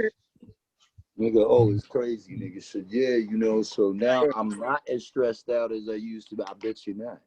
Nope. How about that? Nope. Hold on. Since y'all said it's cool, then let me check my little. Hey. We was on the show and Sticky Fingers. What strain I'm gonna fuck all with? All of them were smoking at the same time. Everybody. Sticky Fingers, Cash, every window. Do It All, RBX, they were all at the same time. JoJo Pepper, they were at the same time. Like, yo. As they should. As they should, bro. You see somebody rolling up something, you gonna roll up. You gonna get arrested and shit? Damn, man, now I gotta damn roll up something right quick. Y'all do, man. It's crazy. This is your time to talk about that album, man. Talk about that new album. Rex, what's up with your album? Talk about people about yo, I got a new album called Things, man. This whole thing is just I ain't really even thinking about the album like that. This has been like a phenomenal experience, man, being a part of this. But yo, the new album is Things, man. It's called Don't Get Tired, Never Get Satisfied. You know what I mean? How many tracks? It's 19 joints, and that's a lot, obviously, for now. Yeah. You know, it's a lot. But I did make sure that like a lot of the joints is real short. You know, Yeah. like we was talking earlier. I believe Mike was saying that like, you know, a lot of songs be a lot shorter. I did you know, a couple of verses. You know what I'm saying? I would be in, other than the like 3/16s and the hooks everywhere. You know what I'm saying? I didn't do all that. Yeah. So you know what I mean? It's a dope album. We got the singles out with the new one with Pharaoh is incredible. The Complex, you know what I'm saying? Talking about Big Pharma and the military and stuff like that. So that joint right there is a good one. Legacy driven, record with evidence. That's your man, Chris. That's your man, Chris. I'm trying to get a hold of him, man. He's like OC. I only get a hold of him when I'm lucky and shit. I know. Ev's super dope, man. I was blessed to go on tour with Ev, man. Like, he's a great dude. Good people. Evidence is a dope artist, yo. I like Evidence. A lot of good energy. Yeah. I like Evidence. Yo, Rex, when the album... Say it again? When the album dropping? The album drops September 11th. 9/11. All right. Yo, man, but real talk, with all that just went down, like, I appreciate, like, plugging the album and all that, but I really want to, like, ask brothers, like, what matters to y'all outside of, like, just this hip-hop shit? Like, I know you was talking about the kids and everything like that. I'm real into, like my plant-based living. Like, I don't eat no meat, no dairy, no nothing. And, like, I'm into that wave. Like, what matters? Like, what do y'all do? Like, when it's all said and done, what are people gonna remember y'all for outside of that? You know what I'm saying? Out of the hip hop. Rex, I like juicing, man. So I'm constantly buying like beets and celery and just juicing up, man. You know, ginger and stuff like that, and you know what I mean. So my dad is West Indian, you know what I mean. So he does the Irish moss. So he just came back up from Florida. I'm like, I need some Irish moss. I need some of that. Yeah, we keep the Irish sea moss in the crib, you know, south side. Yeah, but I'm real big on beets and the ginger and the celery and a little bit of fruit. I mix a little tiger bone in with my juice. You know what I mean? Yeah, so I do all that. Yeah. I love it. I love it. Yeah, that's dope. I got hypertension, so with that right now, I gotta watch everything. Transition right now, eating the plant-based, the meatless nuggets. Oh shit! Yeah, meatless nuggets, cauliflower hash browns, and all that shit. Like, I love it. I'm in transition. I'm learning. So do y'all eat or drink or any organic stuff? How are you with the organic shit? Yo, man, my girl having a party. Like I said, learning, man. So I'm trying to soak up game with Rex is building about it. He sound like he been practicing it, you know, for a long while right now. So yeah. Black, my ultimate thing with all of this though is just having good health, man. Good health promotes everything else, and it you know it how can I say it? It latches on to everything else and expresses everything, makes everything else easier if you practice good health. So I'm learning not to use my body. My brothers, everybody in here look good. Everybody look good. Meditation. Yeah, like, you know what I'm saying? You know how we move. Like, I really the same thing. Like, it was the hypertension for me too. And like I was like, yo, I'm gonna dispel the black myth. You know what I'm saying? Yeah. I'm gonna change all that up, because I ain't dying at 42, 43, you know what I'm saying? Like, and then this whole situation just pops off. It's like this is a reality check. The war zone we living in is not the only war zone, because like, yo, in the kitchen, this shit be wild for our people, yo. Exactly. Like I'm changing all that shit. I changed all that shit up, and I'm still working on it. You know what I mean? Every single day I make sure I get some red stuff in my body, beets, pomegranate, you know, something. You know, something. I know. I'm gonna keep it a buck with niggas. I'm gonna be the Tony Montana. I saw your face. I saw your face earlier. I'm gonna continue to eat shrimp and like steak and hamburgers and hot dogs and all sorts of shit. None of us should be fucking with, but you need people like me.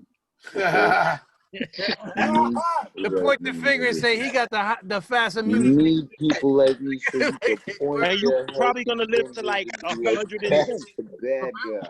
For real. You probably gonna live to 110. Nah, but I will say, everything in moderation. You heard? everything in moderation. It's Friday, but with that being said, yes, everything in moderation. But check it though. For me, you know what made me change over the past 15 years?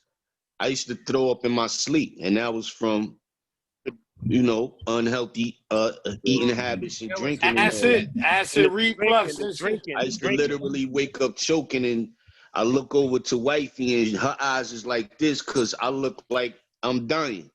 And that meat. So that shit straightened tight my ass up real quick. Yeah. I feel you.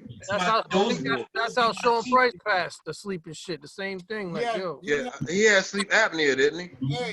That's kind of the same thing. What he's saying. Same thing. Okay. Yeah, you soaking on your shit. I wake up, you try to breathe and shit, and you're doing that shit when you wake up, and you feel like you like got an apple in your throat or something. You can't this shit was happening. I was at one point, I was probably like 200 over 220. Wow. And I'm 5'7", you know what I'm saying? So I'm not a tall dude, so to be 220 and 5'7", yeah, that don't work. It don't work. Yeah. That's a lot, because I'm 5'6". If I was 200, I'd be fucking worried. Yeah, but like I said, it was happening, but then 2 incidents where I looked at my wife while I was choking because I'm trying to get somebody to help me breathe. But her eyes were super big, like she was scared, like she was shook. She didn't know what to do. Yeah. You know what I'm saying? And that shit woke me up, man. Yeah. It changed me. That's beautiful. You just start thinking about who you're gonna leave behind if you go. I was thinking about how I felt choking, man, and I was breathing. I'm like, damn. Are you gonna live through that choking? Yeah. That shit really. And on top of that, the internal shit it was doing, because I would be sore from my esophagus all the way down to the middle of my chest. So I was like, yo, that acid, man, that ain't good. Yeah, man. I just strongly urge all our peoples, like, consistently without beating it over the edge. Just like, just be mindful. That's all it is. We gotta be mindful of who we are and what we represent. You know what I mean? Like, exactly. This Western diet is not our diet, bro. It just became our diet. Exactly. I'm fucked up. Black Panther is dead, nigga. Yo, Nicky. Yeah. That's just crazy. Yeah. He only changed energy. That's all. The motherfucker. He Black Panther, but he was who else? He played a couple other like legacy joints. Jackie Robinson. Who else? I think he James Brown. He did a slave movie. He did a slave movie too. Brown, and he played Jackie James Brown. Yeah. Get On Up is one of my favorite movies, man. Yo, man. Kevin Hart documentary when Kevin Hart was trying to get him in the movie, and I was like, "Who the fuck is that?" He's like, "Black Panther." And then that's when I heard his name, Chadwick or some shit like that. Yeah. Damn, bro. That's fucked up, bro. Yeah, because it's over. It's over. No. I mean, he's my age. He's my age. Wait. Time out. Because now it's like really hit. How ironic is it that in the middle of all this racial unrest and turmoil, the fucking Black Panther died? Right, that is crazy. That's crazy. Yeah, that's put it in perspective right there. You the new Black Panther. How fucking crazy is that? Oh, your cat look like the Black Panther from here. Yeah. Oh, me? Oh, yeah. Yeah, I know I'm black. Yeah, I know I'm black. 3 legs. I call him lucky. He missing a paw. Oh, for real? Oh, damn. Well, at least yeah, man. At least he's there. Wow. God bless. Word. Look, man. He left a mark though. You know what I mean? He definitely left something here, you know, for us to hold on to. Look, I'm gonna tell you like this. My kids to this day, I have to damn near fist fight with my 4-year-old to get him to not wear his Killmonger outfit. Nah, you gotta let them rock that shit. My son Morgan loves 3 superheroes like no one's business: Black Panther, Miles Morales, and Killmonger. I love that name though. That damn Killmonger, yo. That name. Killmonger, yeah. And you have to peel this little nigga out of the Killmonger outfit like every other day. Like, yo, come on, bro. Come on, bro. Can I say something to everybody though? Yo. This shit feel crazy because I haven't had a conversation with 2 or 3 people in the room. I'm gonna be hitting you in the future in another way. You was losing a little bit. This shit, bro, like niggas like, you don't move with on your some nearest circle neighbor shit. is like 2 miles, nigga. You don't I said you don't move to where your nearest neighbor is like what, 2 miles and shit. You don't be seeing nobody out there. Yeah, nah. Yo, I don't know what this shit is, so I don't fuck around. I go out for goods and stuff, and that's it. I hear you, bro. It's just dope being in here with y'all, man. Like, damn. We ain't been out much. We don't go out much, bro. We don't go out much. If it's not something we don't really need to do, like I'm still not okay with all the COVID shit. So with the kids, definitely, I don't fuck around like that. If I'm not going to get the bag, nigga, and if I'm not going to get necessities for this crib, ain't nobody to fuck outside like that, bro. There's no, like 1 or 2 times if I said, all right, I'm gonna go out and just for an hour or 2, just because I can't stand being bottled up. Right. You know what I mean? Like the NBA bubble. Right, but short of that shit, nigga, ain't nobody going to fuck outside. If you don't have to go outside, ain't nobody going outside, bro. Yeah. And the city's whipped. The Yo, city is I still wonder how long this gonna last for, man. If you go, nigga, smoke them if you got them. It's never going away. I think it's gonna just keep getting worse. Yo. Smoke them if you got them. How long is gonna be on this quarantine? Yo, listen, man. Year and a half, 2 years. Nah, this shit is indefinite. But people seen me. Yo, this man seen me buying water for the past few days in Walmart. He was like, "I seen you in here. Why you buying so much water?"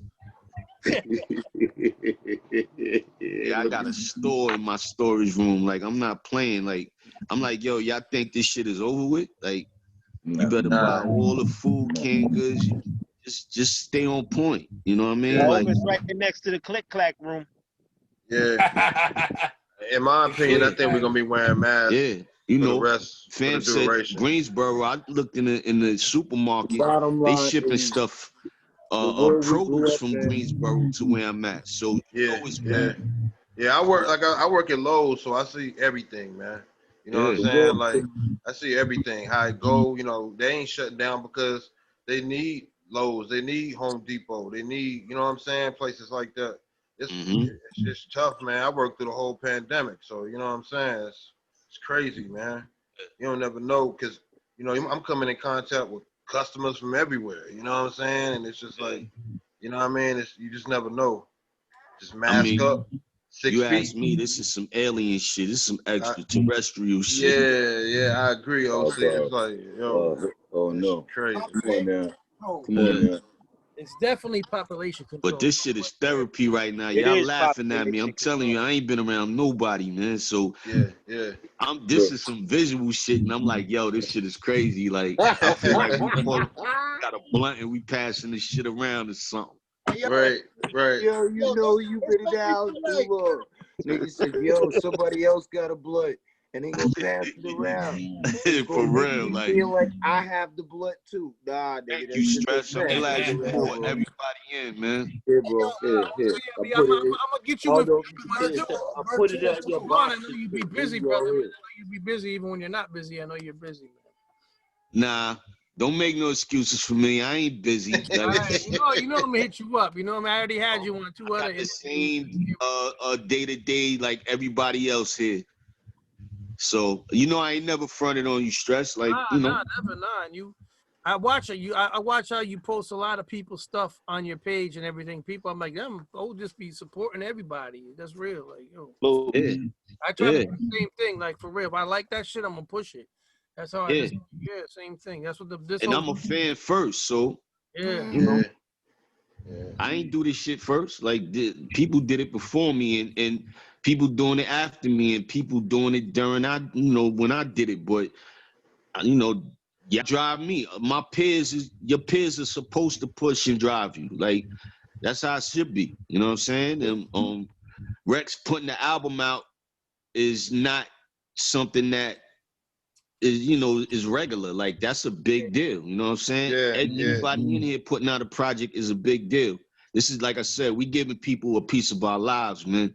You know, we letting y'all into our private little study. That's how I look at it. Right. Let me get a OC top 5 artists that inspired OC. I'm gonna ask each one of you. Don't say it because the person's in here for y'all to answer.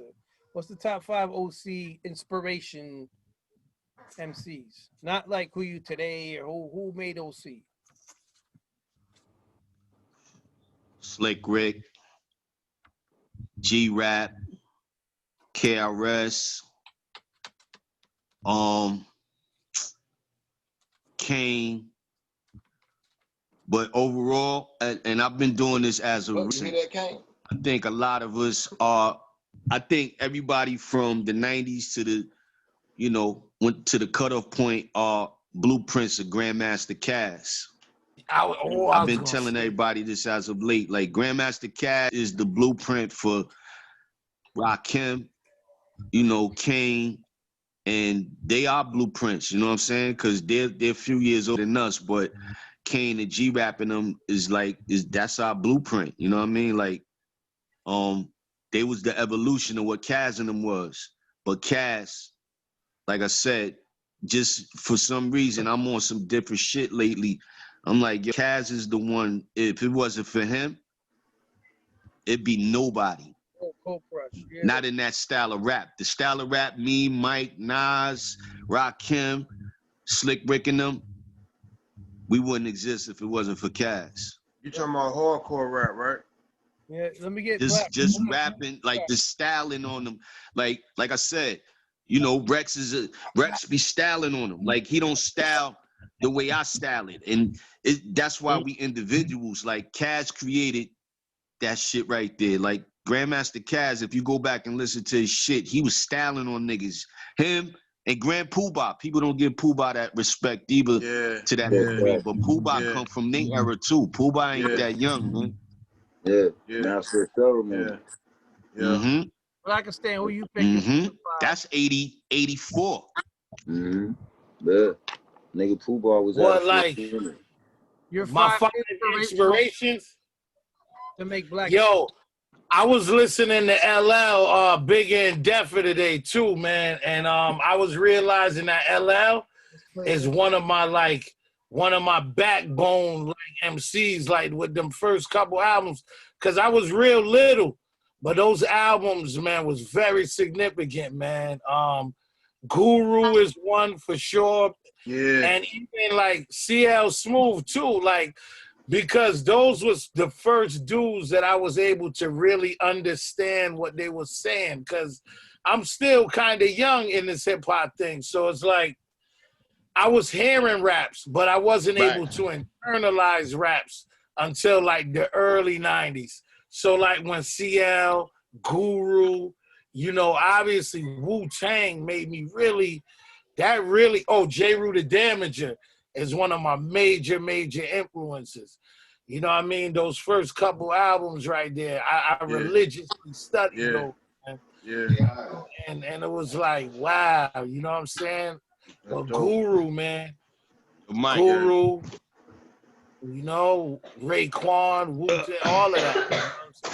Mike Banks, what Mike, what you got? I can't hear you say again. My top 5? My favorite, my inspiration easily, I'll tell you, is EPMD. Like, I don't really have it. My favorite MC is Redman. So it's like, You know what I'm saying? When I first heard EPMD, when I first heard EPMD, it was just like it's like they had every element. They had dope rhymes, they had dope beats, they had a dope DJ, She had to come get on dancer.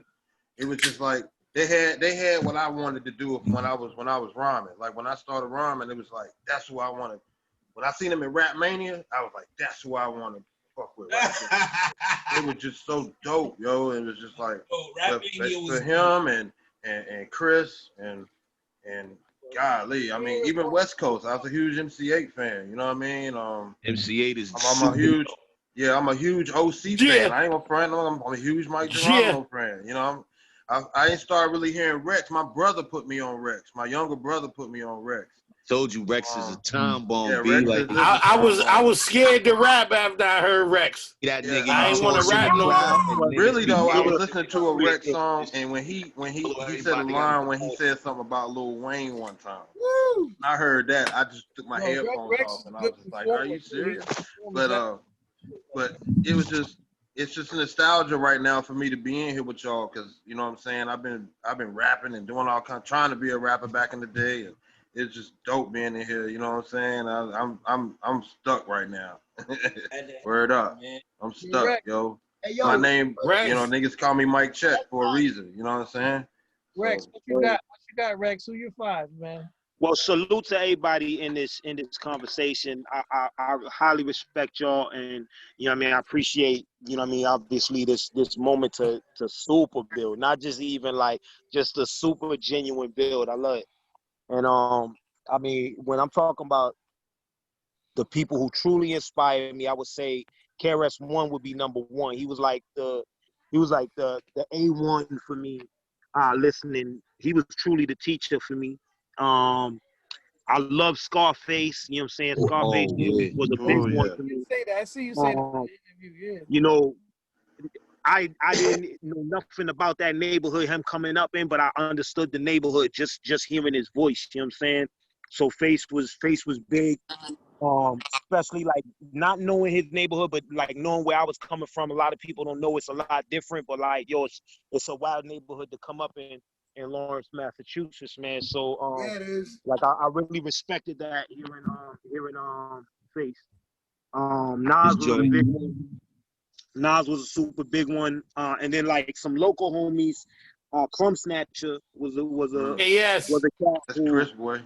Made me believe that, like, you know what I'm saying, coming from my neighborhood, somebody could like really do something. Like Scientific was like that too, but it was really Crumb for me. Like I seen Snatch.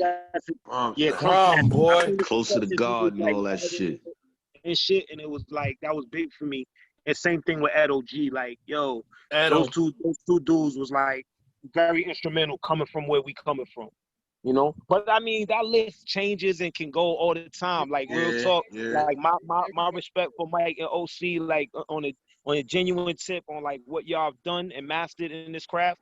I got mad love, genuine love for what y'all do, and Black, like, you know what I mean, we come up in the trenches together, so you already know what it is. So you know, it's just massive salutes across the board, bro. Yo, Mike Geronimo, you know I'm coming at you, man. What you got? Who's Mike's five? Reks went out, right? Did I go out? Oh, probably on my end. My bad. He's right there. Nah, I mean, real quick. I'm sorry, the Black Panther fucked up. But I'm trying to get your mind off that. I'm trying to get your mind off that. The fuck out of here. Your niggas is acting like this shit is not. Fuck y'all niggas, nigga. That's King T'Challa, nigga. Nah, King T'Challa. My inspiration, I say Rakim. Yeah. I can hear your video popped out. It showed you Joker picture. Oh shit. Rakim, rap, Slick Ray,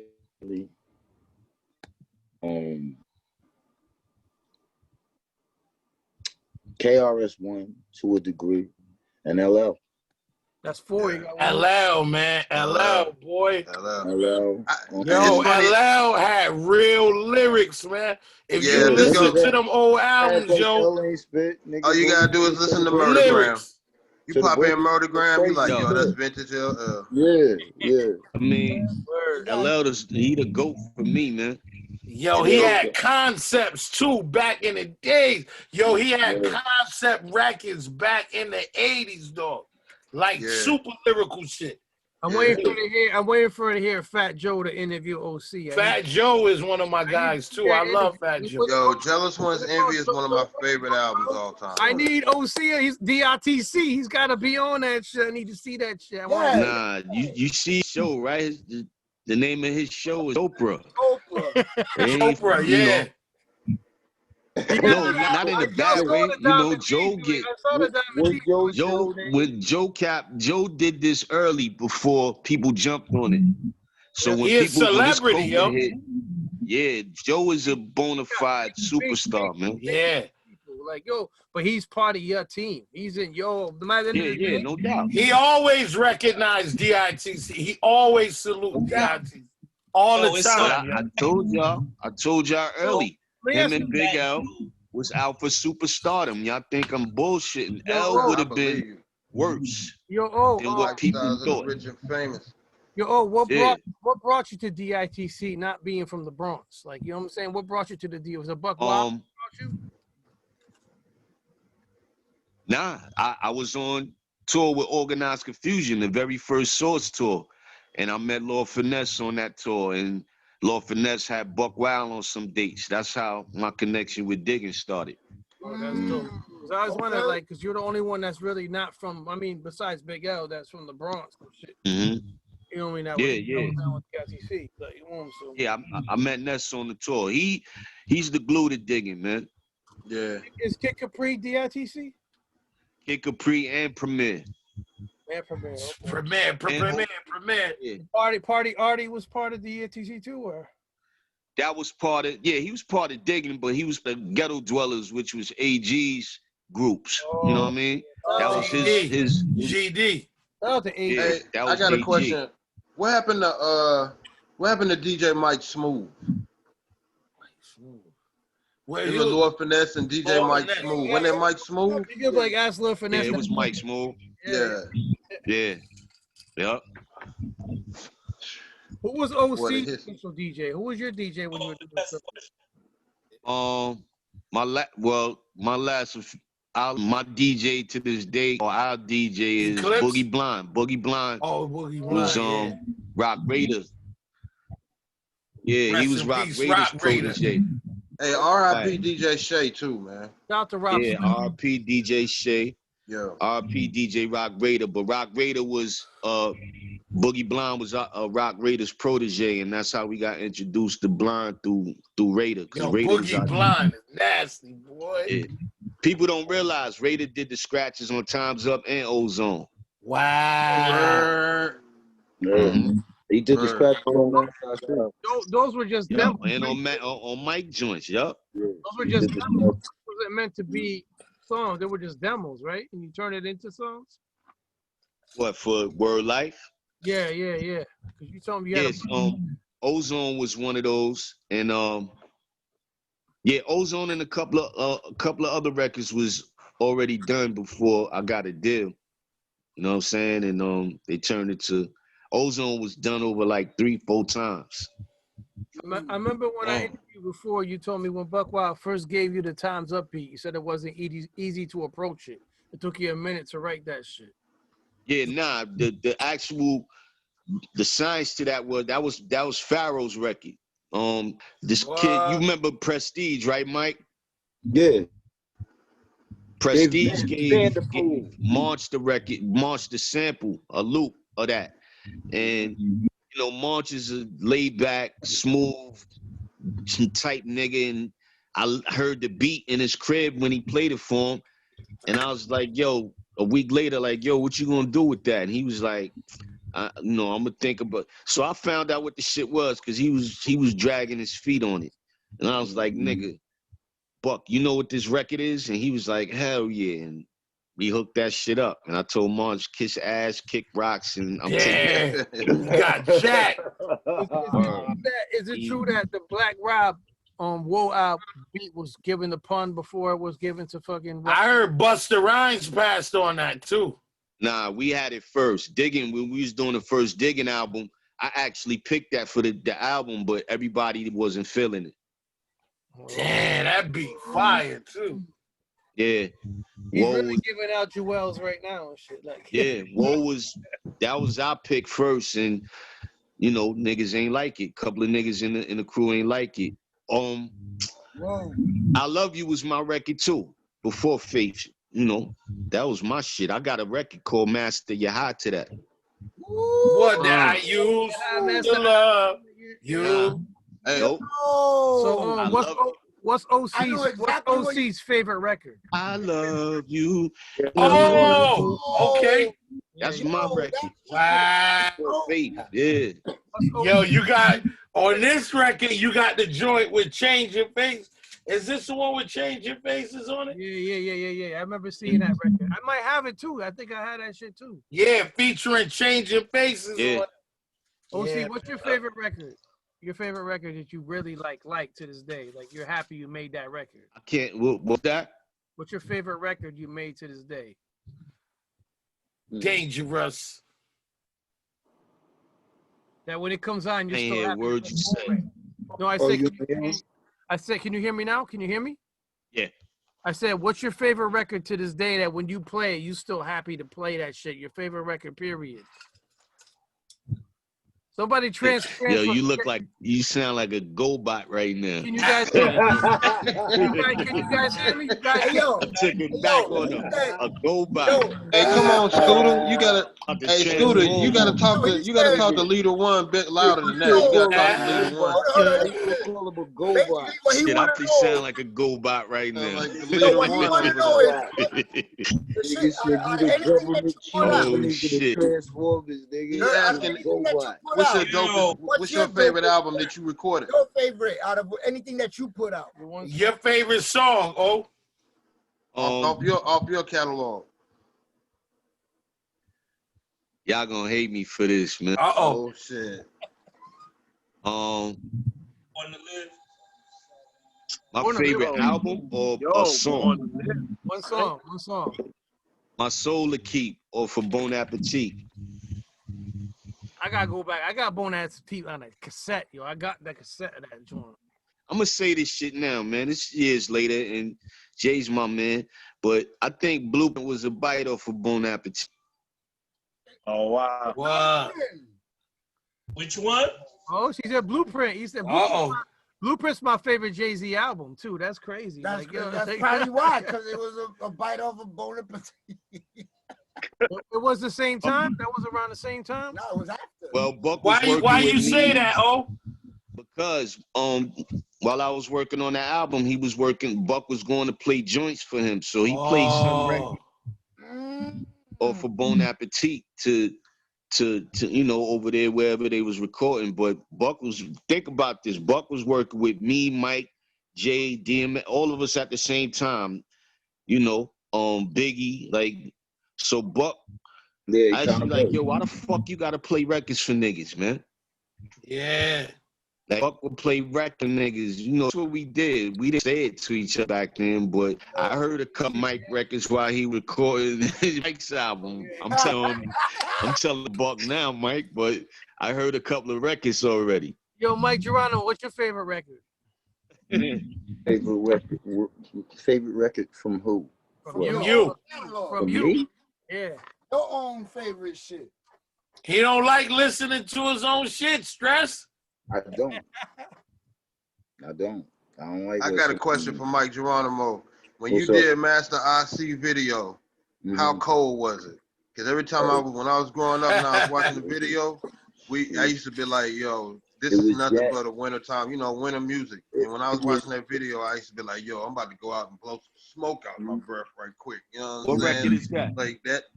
And after I see that video, it looked like they was in Alaska or somewhere. Yeah, It was in the city. Nigga, it was January, New York City cold. It was very cold. Yo, Mike. Dead ass. Yo, Mike, I got a question for you.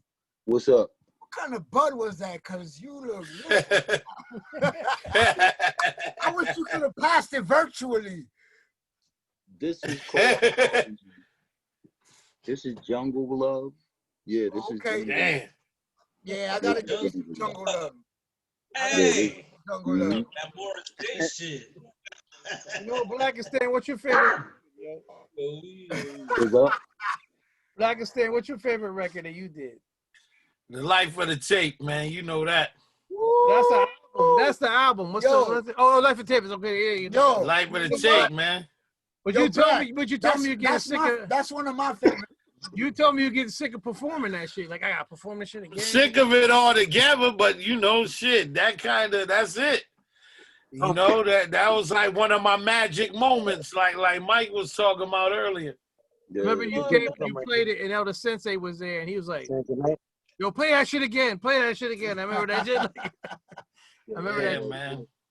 What up? What up? What up? Man. King, young King. You know, Rex. I'm gonna ask you. Rex, yo, it looked like a before and after picture. Rex, what's your Rex? There you go. Yeah, I see it. That's your seed, bro. Yes, sir. Mom ain't had nothing to do with that. No.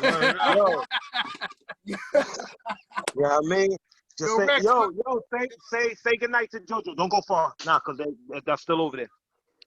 Yeah, my bad. Yo, Rex, what's your favorite record of your own?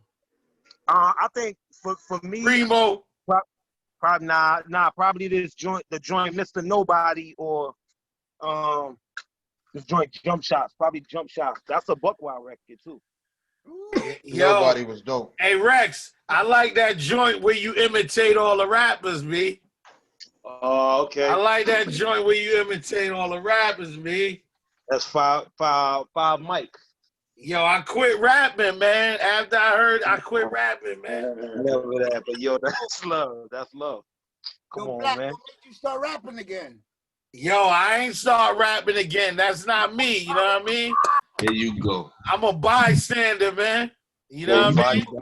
Yo, OC is the most effortless rap. Yo, OC voice doesn't even need to be engineered. Ask anybody who recorded with him. His voice come out the box mixed out his vocal cords. It's already mixed. I did hear OC. Yo, his voice, Mike, am I lying, Mike Geronimo? His voice comes, he has an Avalon compression in his chest. Yeah, man, OC said one time. that water. Yo, but I can hear it over. I can hear it over the video chat. Yo, OC said one time. He said, "Yo, if you have it, you have it. If you don't, you don't." He knows as soon as he hears it, like boom, like, You either got it or you don't. Like, That's true. Yeah. like I said, man. You say your mom was a singer, right? Your mom was a singer, so. Yeah, and Yo, you have to love what you're doing. If you don't love it, it's gonna reflect. It's gonna reflect. Yeah. Yo, Guru said it's mostly the voice. Yeah. Voice is very important. Voice is very important. Super imperative. They could just believe. Black got that voice. But Yo, with the exception of Be Real. If you believe what you're saying, guess what? The Not rest of us out here will too. 9 like my brothers, like they. Yo, even dudes who didn't even write their own raps, if they had a special voice and delivery, they still became dope. Like even dudes like Bismarck, I was listening to some old Bismarck, and he's a character. He sounds like a character on the record. But when you listen, yo, Bismarck, he got some mega super hit and it's only because he was saying those rhymes why they was dope, man. He talking about picking his boogers, man. And the shit was dope. Go up his nose and pick a one. I mean, it was the pen game too, but definitely, yeah. Yo, his character and his voice, man. Kane wrote that. Make the music. That's like Barry White, nigga. Barry White was a complete accident. Nigga, Barry White filled in singing for a nigga. That's how he got started singing. Wow, man. Bismarck was incredible. Wait, what? Say that again? I said Barry White became Barry White by accident. Because he filled in for singing for somebody at a session. That's crazy. He just wrote music with Love Unlimited. Wow. Barry White had a big ass Barry White had the biggest goatee I ever seen in my life. And they was like, fuck it, yo, Barry, you sing. just happened to be filling in, and dudes lost their job. Yo, Nah, not even. Yo. Like, yo, you Lost their same job thing with, immediately. same thing with Jimi Hendrix. Like, that shit has happened so many different places. And Neo too. Yeah, that's what I said earlier. Neo. Oh, word. Neo used to just write joints. Neo used to just write. Yeah. Why you think Neo, L. Why you think you don't hear of him anymore? Because he went back to writing his shit. He's writing for other people. He was a ghostwriter. Yo, if we ask me what one of my favorite records is, if you listen, hey yo, y'all can. Yeah, I can hear you. Yeah. Yo, one of my favorite beats is Biz Markie, Just a Friend. The drums on that song, on the beat, the drums is like, if I could ever get any drums that I ever rapped over to sound like that, man. That came from a 45 record, a B-side. I don't know how they did it, yo, and it used to sound so foggy. That's a break beat, bro. That's a regular, that's a break beat, definitely. Yo, it sounds so like when you hear Dusty, that from 1989 to 2020, man, that record hold up, man. Mine is Vapors. Mine is Vapors. Vapors is what? Vapors. Yo, Banks, you in the studio? Where you at? Nah. I'm on my porch right now. Oh, damn. That shit look prestigious. That shit look like a built studio. Like, all right, I'm bugging. I'm high. I see the I'm high, man. Don't mind me, man. Yo, I'm on it like a hornet. Hey, yo, what's that? Yeah, he got the 2500 in there, B. Yo, he got several of them bitches. I got the live over here. Woo! Like, yo, see, I got Stress got money, man. Nah, I got money. I just do times and shit. Stress, you got money, Stress. Yo, he had money until he spent it on all the toys. Yeah, my toys is so, you know what I mean? Yo, Stress. Yo. What up? You can hear me? Yeah. Yo, I'm about to get up out of here, man. Yeah, Mike just bounced out to you. Yo, I appreciate this, man. I'm gonna get you Peace. one, man. You gotta get one of these producer corner shirts too, man. I gotta get you one of this shit. You know what I mean? No doubt. Yo, it was nice meeting you. I love y'all dudes. Everybody be good, man. Be safe. And hey, Mush, take it easy, Mush. Rex, me and you unfinished business. We ain't never rock. You guys gotta link up, man. Definitely gotta link up for real. You on my bucket list, man. Hey, OC, you and Rex got a match over a Primo beat, man. Let's go. I don't know what it's gonna be, but it just gotta be organic. You know what I mean? One more question before you go. Why you told me a while ago you, Freddie Fox, and Primo was doing an album. Why don't OC and Premier do an album? Wow. Fucking Nas and Premier. Let me hear OC and Premier. My world, I need an OC and Premier album. That's what I ask Preem that. That honestly, I don't know about that one. That would be so dope, man. I would love to hear it.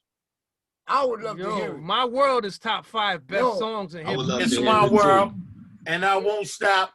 Yeah, but that's, just got me under. I hang out with certain motherfuckers that would love to hear that shit. Word, for real. Everybody would like to hear that. Yo, y'all could go do a residency in Europe over that album and don't even come back. But let's look. Like it was Vegas. Yo, thank you, brother. I appreciate you, man, for real. Peace, yo. bro. But I'm saying, by my standpoint, I would love to hear OC Primo album. I would love to hear that shit, yo. I would love that shit. Me too. Like I said, it's a lot of people online for Preem, man. Like to do an album with, and shit. I'm still waiting for him and Nas, but I want OC and Primo and shit. Put Nas on a song with you on there. You know what need to be done? Mike Geronimo Buck Wow album. And Mike ain't even in here. No, but I wanted to put it out there because I might have a line on that. That's why I'm mentioning it. All right. I'm gonna hit him. There you go. I mean, you got his number. You can tell him right there, like boom, like so yeah.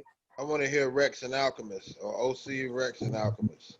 Ooh. Rex, you already got with Alchemist though. Yeah, I mean, I got a couple joints. Yeah, I mean, I got a couple joints. We ain't like, We ain't got the full joint. I mean, I'm just blessed to be in the building with heads that are just creatives, man. That's how I feel. I feel as long as it's dope music, I'm rocking with it, yo. We rocking with just putting out good material that's timeless, you know, and just forever. Let's do it. Yo, that's how you know Reks got a classic on the way. I'm gonna get it. Cause he on the humble. He gonna let that album speak for him. Yeah, the album's good. Yo, Reks, like I said before, I told you this before. I've been watching you a long time, so I'm like, yo, that's the motherfucker right there. Like, how would that sound?